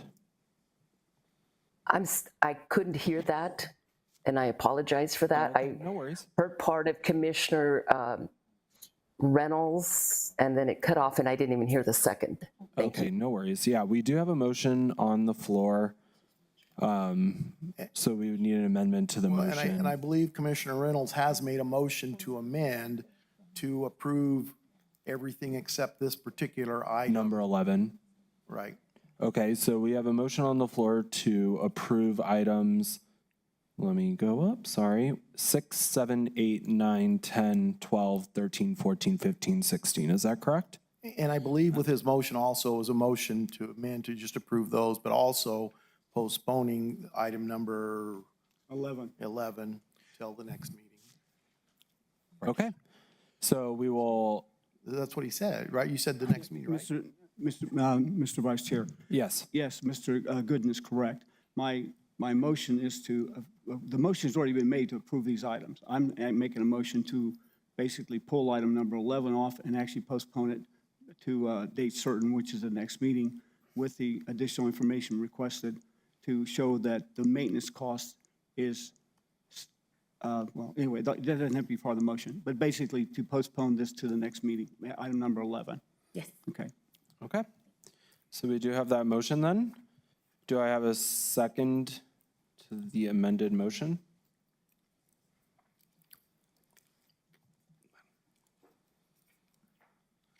As there is not a second to the amended motion, the amendment fails, and we go back to the original motion of approving the consent agenda as is. Thank you, Mr. Vice Chair. Commission, any other comments, questions, or concerns? Mr. Vice Chair? Yes. I did want to, while I didn't second the motion for Commissioner Reynolds, I do agree. I think, having some additional information in the packet with some of this additional information, I think it would be good to understand, especially if it's based off of policy. If there is some deviation from that, then maybe that might be something to add, but. Mr. Chairman, the board should be assured that we will provide to all of you some additional supplemental information that will respond to Commissioner Reynolds. And again, I want to make sure that in the future, when these are, and I know that we present information in terms of why the vehicles have to be replaced at our budget hearings, but we'll make extra sure during the next budget cycle that we are explaining the reason for replacement of all of the vehicles. Thank you, Mr. Macias and Mr. Vice Chair. I think that these are policies that we normally just say, yeah, this is it. But what I'm finding as I've been here long enough to look at some of these things is I'm finding that the policy for all doesn't necessarily provide sufficient analysis to be applied to all. And in a case like this, when we've got diesels that generally will run, up to 1 million miles properly maintained, then I think that the maintenance of the vehicle has to hit a certain threshold. And I don't know that we have a policy that says what that maintenance threshold is. And so I would like to understand if, in fact, we have a vehicle that is a diesel that could run 500,000 miles, at what point do we say that 200,000 miles limitation doesn't apply, but the maintenance does apply? And so understanding that in a little bit more detail is what I'm asking for. And I think it's a fair question, because if our policy says, yeah, we do everything here, and then we get a vehicle that well, let's go back to electric vehicles. I mean, what's going to be our policy for changing electrical vehicles when they get to 200,000 miles? We're going to say, well, we're going to trade them as well, and so we need to. Now's the time to reevaluate our policy on replacement of vehicles, so we can better plan and better understand the justification for doing it. So that's kind of what I'm looking for. Okay. Here. No, I understand. I do have a question based off of that as well. During the budgetary meetings that we had, were we provided with any of that information at the time? Yes, when the fleet department comes up related to all of the vehicle replacements that are being recommended, there is that discussion and response to questions by Mr. Silva. So that historically has been the practice. If the sheriff's office wants to replace vehicles, then basically we provide the justification in the packet, and we discuss those issues when the road department is asking for new equipment as well. And all of that does go through scrutiny, through management, to make sure that we absolutely have to incur the cost of the vehicle replacement. Otherwise, we wouldn't be recommending it, because most of the vehicle replacement comes out of reserves, and we try to limit the impact to reserves as much as possible. But I believe that Commissioner Reynolds raises a very good point, and we will respond to him this week or as soon as Mr. Silva returns. Thank you. I appreciate that. Mr. Vice Chair, and just a quick comment. I'd be curious if, and this is not just maybe in the future, Commissioner Reynolds makes a good point with EVs and the vehicles that we're purchasing through fleet in the future. I'm wondering if we might look at perhaps adopting or approving a resolution that outlines kind of, those guidelines exactly as we continue to move or look to move towards more energy efficient or green energy, EV, whatever we want to call it. But I think if we had some guidelines that indicated how, kind of how we're going to approve things and move forward. And I know, various departments will have needs that EVs might not fit at this moment. But I think if we can outline that so it's very clear as to the direction Doña County is going on some of our efforts towards green energies and reducing carbon emissions, I think it might be worth noting or doing. Thank you. One more thing I'd like to ask, or I'm just thinking about this. I'm thinking, how much money do we actually spend on vehicles as a total for all the departments? And what percentage of our budget is that? Because I know that for the sheriff's department, I mean, they're on the road every day, okay? But many other we have vehicles in the parking lot here that don't get driven for 2 months sometimes. And I when I go to use one of them, sometimes I have to have the battery charged or jumped just in order to get it out of the parking lot. So, I mean, having some better understanding of exactly how we use the vehicles and how we replace them and stuff would be a good presentation for us to have. How much it costs, how much we're talking about, how we plan. Because one of the things that I know that the sheriff and I have talked about is, since she does have so many vehicle replacements she needs to do every year, that she has a plan to actually make sure that she has enough appropriations in order to replace the vehicles on a schedule and not just when they die. So that's what we need for the whole, that's what I'd like to see for the whole county. Along with, I'm good with, by the way, if it costs 20% of what it costs to buy a new one for maintenance every year, I am good with something like that and buying a new vehicle. But I do question the need for a department like the OEM to have a four-wheel drive vehicle available, and they've got 4 of them, actually. I think if I'm looking here, there's one is a 450 and then 3 350s, I think. I do question the need for the one department to have all those vehicles that are all, four-wheel drive, or do we expect them to respond to things up in the mountains? Do we expect them to respond to every flood? Are those the best vehicles to do it? I mean, is this justified just from the purpose and reasoning they need them for? That's something else I'd like to understand when we put these forward. I'm good with it. If you know you're going to be out there in the desert and you're going to be chasing people or animals or something, and that's what we're going to be doing on a regular basis, I say give you the best vehicle possible. But if it's going to be parked in the garage and the battery has to be charged every 20 days, then I think I have a question about that. That's all. Thank you, Mr. Vice Chair and Mr. Macias. I appreciate it. Thank you. And again, we will respond to those questions. Wonderful. Thank you so much, County Manager. And thank you, Erica, for joining us from the fleet today. I appreciate you. Okay.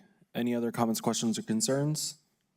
Seeing none, Brandy, if we can get a roll call vote, and this is the approval of the consent agenda. Commissioner Murillo, Yes. Commissioner Reynolds, Yes. Commissioner Sanchez. Yes. Commissioner Chaparro, Yes. Chair Shaljo Hernandez. Yes. Consent does, motion does carry. Consent agenda is approved. We are now going to take The a, consent agenda has a few resolution numbers. go ahead, Brandy. Thank you. Item number 7, 2023-105. Item number 8, 2023-106.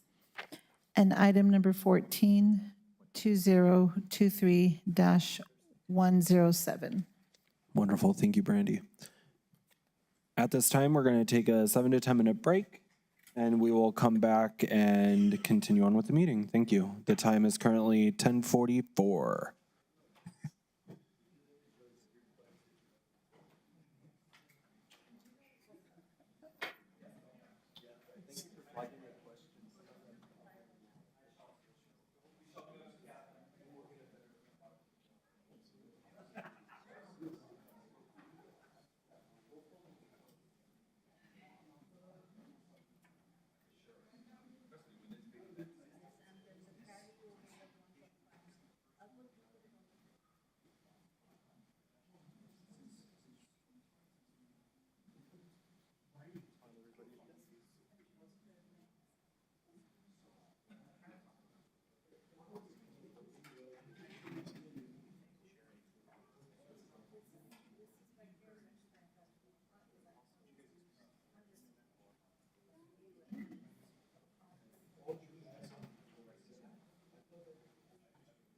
Can we have like a 1-minute huddle? So I know there's a closed session, and it's gonna be someone coming in remotely. Unless you guys don't mind gathering, or if there's a presentation over.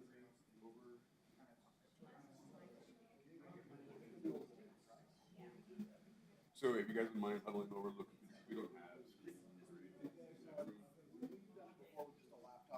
Okay. Okay. Sounds good. Yeah. Cool. Not yet. I'll go ahead and get it. Let's, if we can let the vice chair know that just gives like a 10-minute or a 5-minute break before going into closed session. So I need to get in there and set all that stuff up. So I don't have the key card. I've 18 years that I've worked here, but I need to go get the equipment. So I'll be back in a little bit.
I'm looking to see if it has a USB-C port. It looks like the only. Mine does. And Felipe was gonna get one that had one also. This computer's probably at least 10 years old.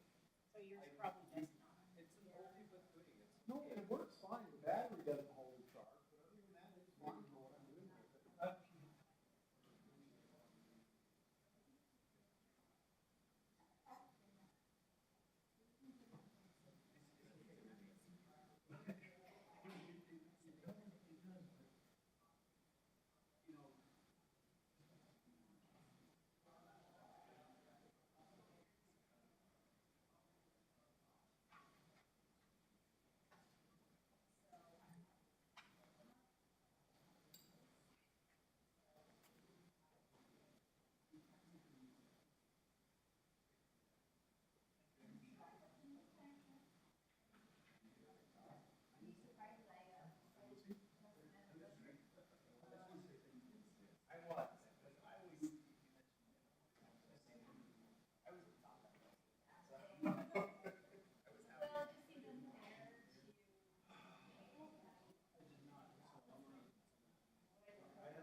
We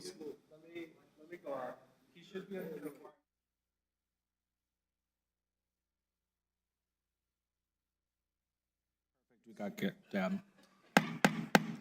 Okay, the time is 10:59, and we are going to continue on into approvals. We have item number 17 on approvals, approving the paving of roads under Road Initiative 3. We have Moabed, County Engineer, to talk about the proposed initiative consists of reconstruction, rehabilitation, repaving, and construction of several county roads, paved and unpaved roads, and several county unmaintained roads. The county amount will be $11,530,640.53, along with associated budget revision and resolution. Mr. Moe, welcome. Good morning. Thank you, Mr. Chair, Commissioners. As we presented to you all last month, and the list has not changed, and there was a mathematical error last time. It was my doing, so I apologize. I fixed it, so the numbers are correct, and they should match to every project that we are proposing to finish and get it fixed for our customers. I'm here to any questions anybody has. Wonderful. Do we have any questions for Mr. Moe? I so move. I make a motion. Okay, we have a motion on the floor to accept and adopt the Road Initiative 3. Do I have a second? Second. I have a second from Commissioner Chapato. Commissioners, any discussion? Seeing none. Brandy? Commissioner Murillo? Yes. Commissioner Reynolds? No. Commissioner Sanchez? I abstain. Commissioner Chaparro? Yes. Chair Shaljo Hernandez? Yes. Motion carries. Thank you. Thank That you. item does have two resolution numbers. Those numbers are 2023-108 and 2023-109. Wonderful. Thank you, Brandy. Okay, next on the agenda, we do have the approval of the Doña County Strategic Plan. We have Ms. Natividad joining us on WebEx. Welcome. Thank you, Vice Chair Shaljo Hernandez. Good morning, County Commission, county staff, our online community, and all our in-person audience. My name is Rosalinda Maria Natividad, and I am founder and CEO of Insight Network.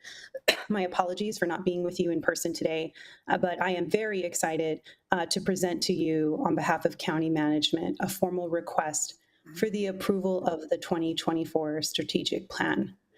Approval of the plan allows the county to move forward with something even more important than the plan itself: implementation in partnership with community and stakeholders.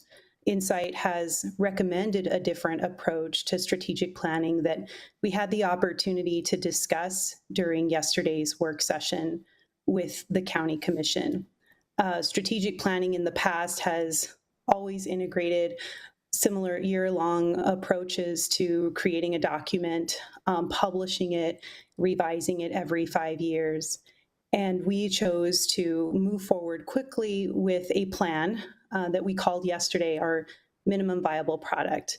The plan itself incorporated feedback from county commissioners during our one-to-one sessions, anything from language justice, addressing food insecurity or accessibility issues, the importance and prioritization of infrastructure, and it also included community resident feedback. We were supported by trusted messengers from Empowerment Congress to secure hundreds of surveys within southern Doña areas and other parts of the colonias. And we're able to identify the importance of our departments that are already doing such great work: animal control, community development, roads, and engineering. And we also had the opportunity to review many previous strategic planning initiatives in the past, your 2040 comprehensive plan, so that we made sure to honor that body of work. So your 2024 strategic plan that was discussed yesterday has a framework called these 7 vital conditions.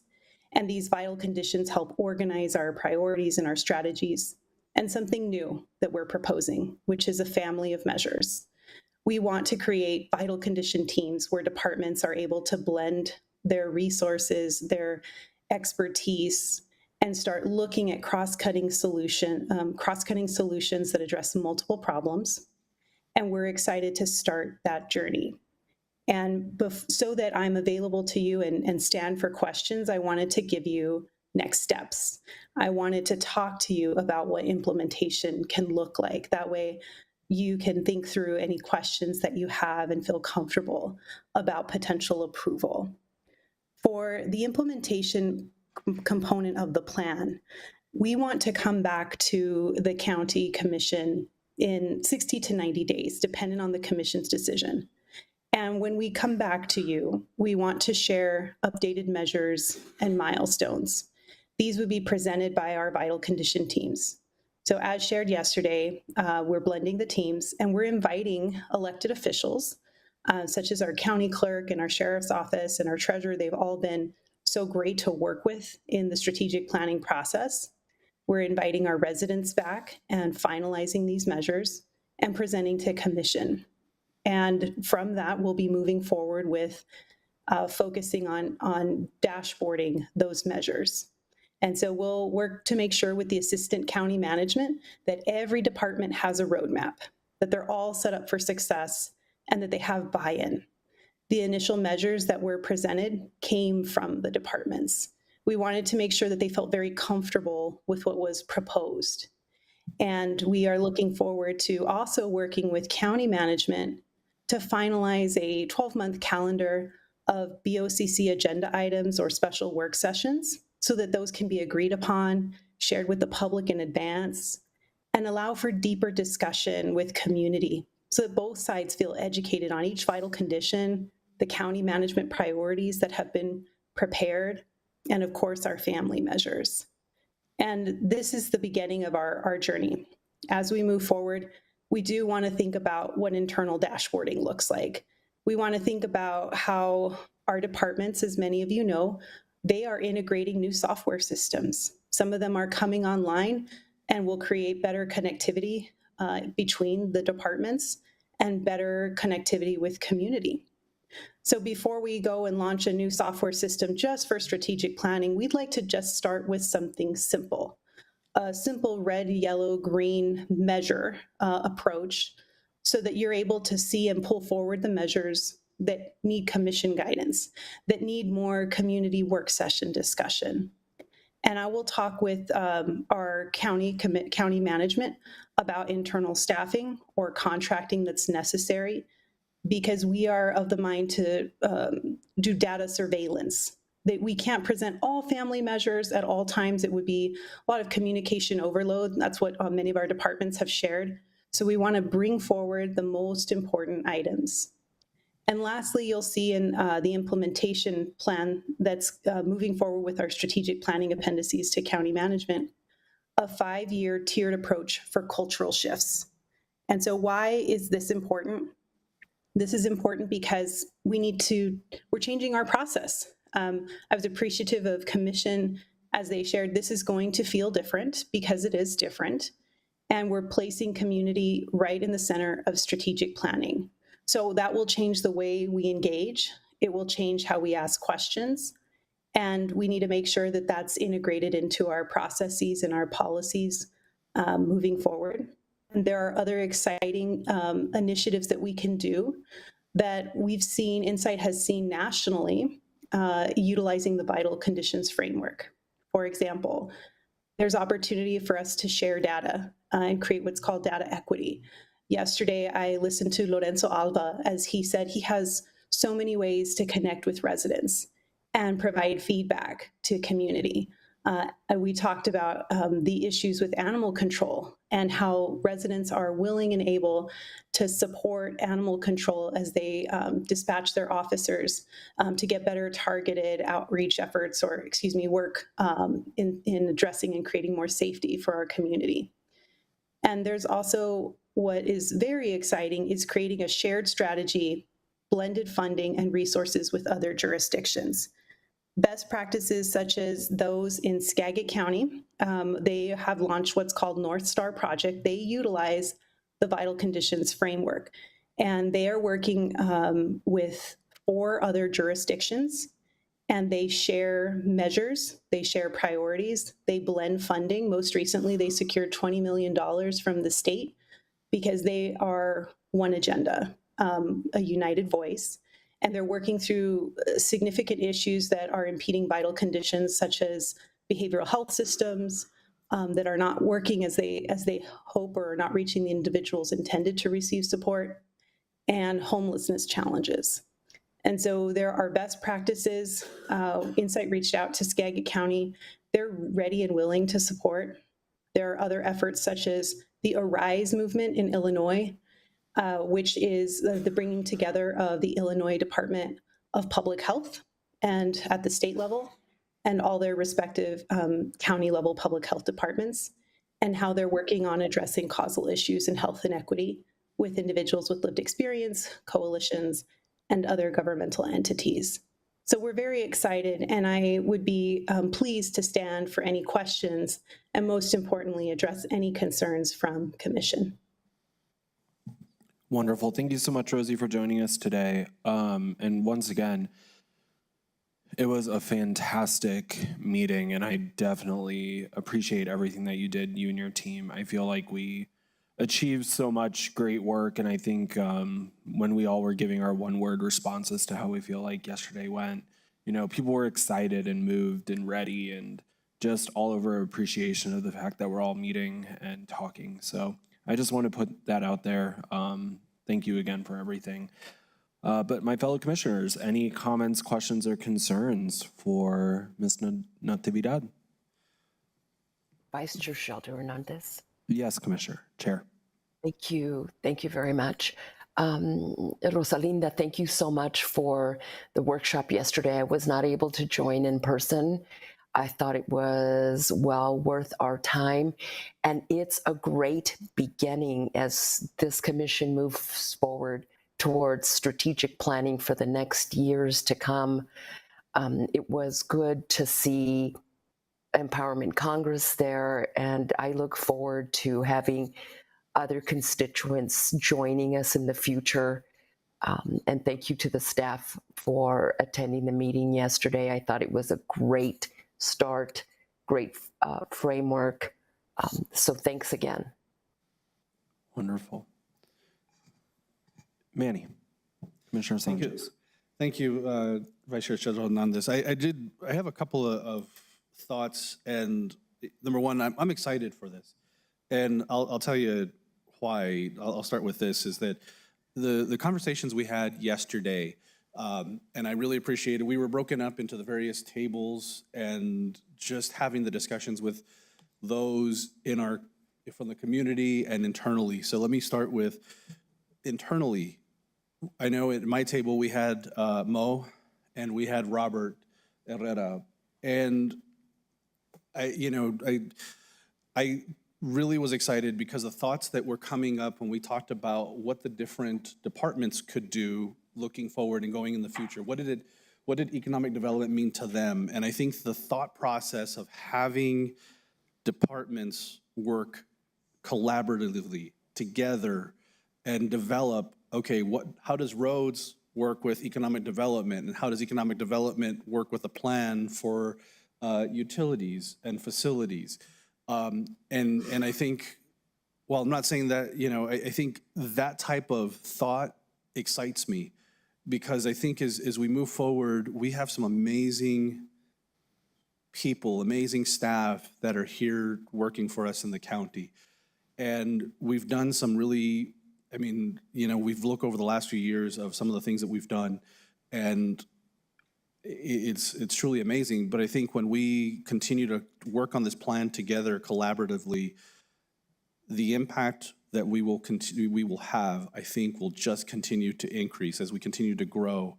And so I'm excited about the conversations we had and the way that thought was coming about. Having the conversations with those community members yesterday, and I know I just happened to look. If you look in some of one of the goals here, one of the metrics that we have in this plan is how do we start having meetings that are done in Spanish, still with interpretation. But I think it's a completely different flipped idea of, we conduct our meeting in Spanish, where those of us where English is our first language will be using translators just to make sure that people feel inclusive. But I know having the conversation with some of the community members yesterday, we were doing it in Spanish, and I think their willingness to participate and explain why people are not part of the process that we have in civic engagement, I think is a big piece. So I'm looking forward. That made me excited. But I did want to point out one thing or a suggestion maybe as we move forward was, as Ms. Natividad was pointing out with the metrics that we have,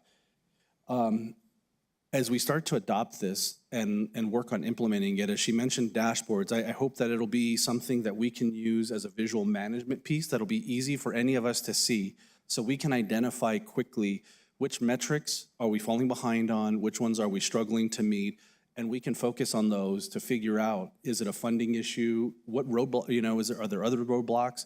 So that we as a commission can hopefully help bust those down for our department so that we're all successful. So I think if we can have a dashboard that's visually easy to see, and we can work on that and help us drive that. I hope that us as a commission will use this to drive our decisions going forward for budget for our budget process for the next year, for our priorities and resolutions, that we tie it into this plan.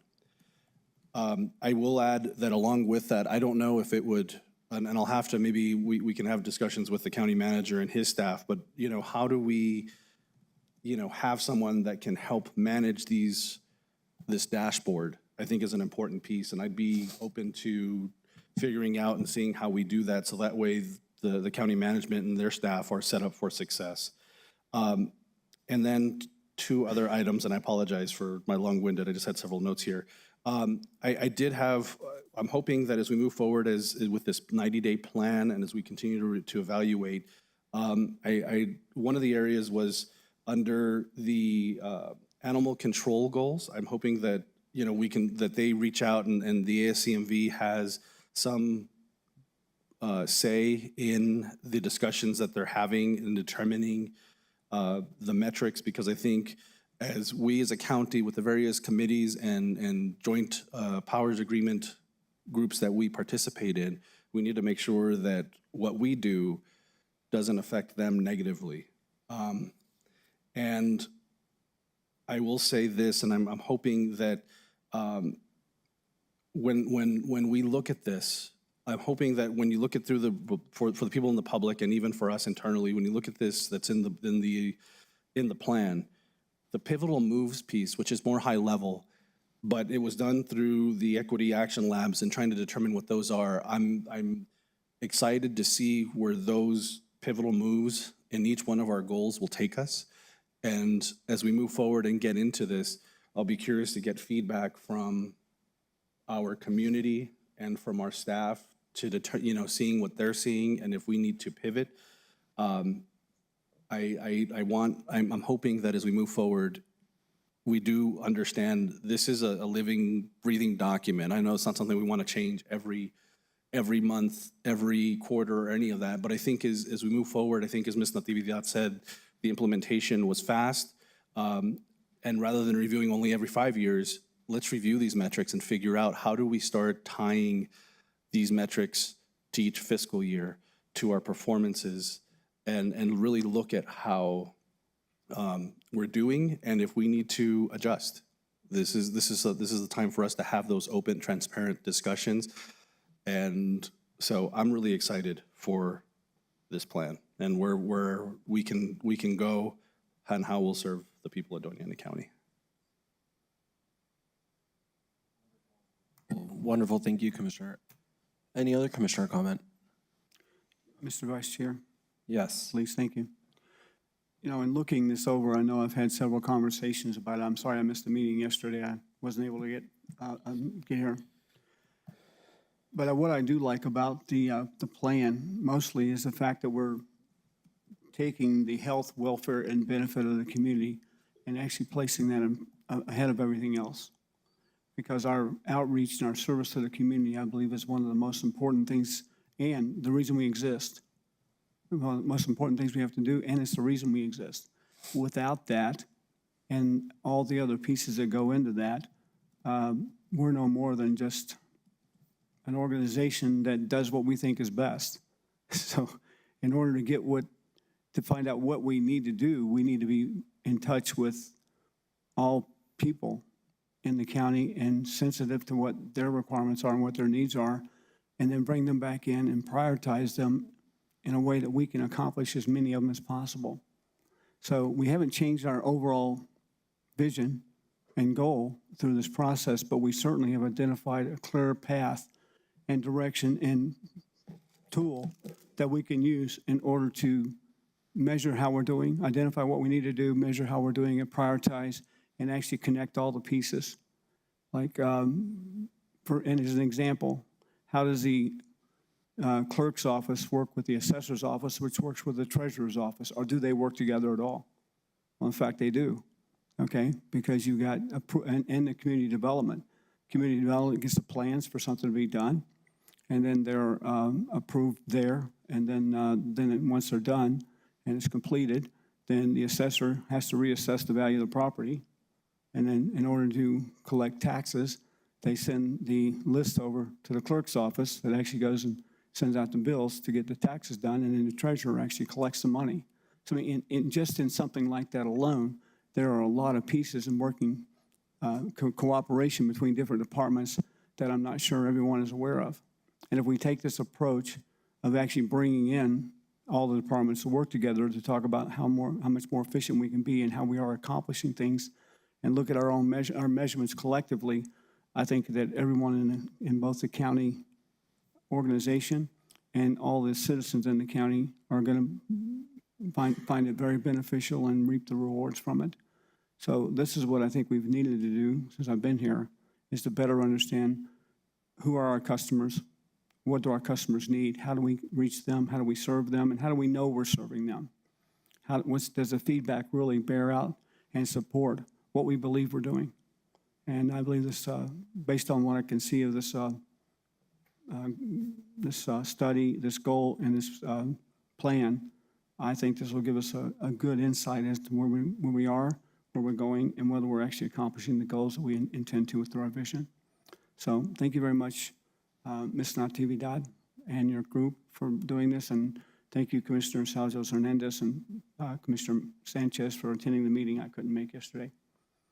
Thank you. That's all. Wonderful, thank you. Just a couple thoughts, and as far as it goes with the timeline, Ms. Natividad, and making sure that there's accountability measures for the commission and also for the county itself to make sure that we're implementing this properly, that we're tying back information, whether it's grants or priorities or goals or anything like that. Is there a way, or maybe you can recommend to us, what we can do to help hold ourselves accountable to make sure that we're implementing this properly, but also to make sure that we're tying things, that we're not going out of the scope of either the 2040 plan or the strategic plan? You do have a lot more experience in doing this since you've done this for other municipalities and government entities. What do you think we can do to make sure we're doing that? So there's two things that come to mind immediately. Thank you, Chair, Vice Chair. One is, I know that the departments and county management already have a framework for internal communication. They have set meetings, and I would like to work with county management to introduce the strategic planning implementation process? How do we begin talking as vital condition teams? How do we look at tracking our measures? When are some of these measures coming online based on when software systems are being implemented? And so that feedback can be routed back to you through county management when he's providing debriefs to you. Supporting assistant county managers as they're working with departments and department directors, indicating these are components that are aligned with the 2015 housing plan or the 2040 comprehensive plan. In your strategic plan appendix, we've highlighted all the plans that we reviewed, and departments will know best if there are any plans that are missing, because that was part of the complexity, is tethering these to plans and honoring that base of work. As far as scope creep, I think when you think of scope creep, we have to, one, understand where it's coming from. If a resident is coming forward and saying, you know, I have a need, the response should not necessarily be, well, it's not in the plan. This is the framework and the culture of the vital conditions is saying, okay, let's learn about your plan and what happened. I mean, let's learn about the need and what happened. So there has to be ongoing feedback, listening sessions or a feedback loop with residents to make sure the plans and the strategic plan in general are relevant to the times. I think Mr. Macias made comments about how COVID has changed really the landscape of what is truly relevant in the 2040 comprehensive plan. And so resident engagement and feedback ensures that we have a pulse on what truly is the most important priority as things change and are introduced into our environment.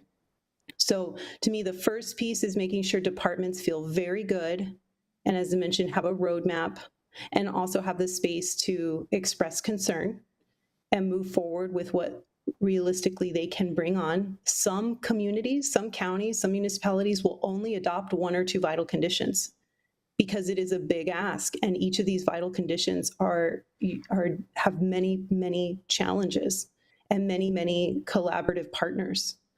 So I think we need to be thoughtful of how this is going to change the framework for departments and how they communicate, and be very thoughtful of them as commission to department and commission to county management. And then the other piece, as far as I wanted to make a statement about Commissioner Sanchez's recommendation for a visual dashboard. There's nothing more important than all departments, community and county and commission to have a visual view of where we are. Otherwise, it's just remains stale, and there's no way to interact with data. There's no way to interact with and create decisions. So those are 2 priorities, and that's why we shifted them into the first 90 days so that we could present those at the next BOCC session or a work session based on the culture that you all want to develop with community and move forward. I hope that answers your question, Vice Chair. Yes, thank you so much. I think that's great. Definitely puts things into perspective. Any other comments, questions, or concerns? Okay, seeing none, I ask for a motion to, would this be to adopt or to approve? Adopt? Adopt, so moved. Approve, sorry, approve. Okay, we have a motion to approve from Commissioner Chair Chaparro. Second. We have a second by Commissioner Sanchez. Any other comments, questions, or discussion, commissioners? Seeing none, Brandy, if you can give us a roll call, please. Commissioner Murillo? Yes. Commissioner Reynolds? Yes. Commissioner Sanchez? Yes. Commissioner Chaparro? Yes. Chair Shaljo Hernandez? Yes. Motion does carry, and we have approved the Doña County Strategic Plan. Congratulations, everyone. Moving on to correspondence. Brandy. I have 3. Miriam and Richard Sanchez versus Doña County. Abba Lucker versus Doña County. Orchard Properties LLC versus Doña County. Wonderful, thank you. Mr. Chair, Mr. Vice Chair? Yes. If, would it be now to make would it be appropriate to make a motion to go into closed session? Sure. I'd like to make a motion that we convene in closed session to discuss a limited personnel matter related to the performance evaluation of the county manager as authorized by the Open Meetings Act, Section 10-15-1H2. Okay, we will adjourn to closed session. We need a We second. have to have a Oh, second. I second that. Second. So we have a motion to go into closed session by Commissioner Sanchez and a second by Commissioner Reynolds. We will now adjourn to Brandy. We need a roll call vote. Commissioner Murillo? Commissioner Reynolds? Yes. Commissioner Sanchez? Yes. Commissioner Chaparro? Yes. Chair Shaljo Hernandez? Yes. Motion carries. We will now adjourn into closed session. Thank you, Brandy. We'll be in the back room.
Yeah. Let the record reflect that nothing was discussed in closed session other than the items identified in the motion to go into closed session. The time is, what time is it? Anyone? 1:51, and we are adjourned. Thank you.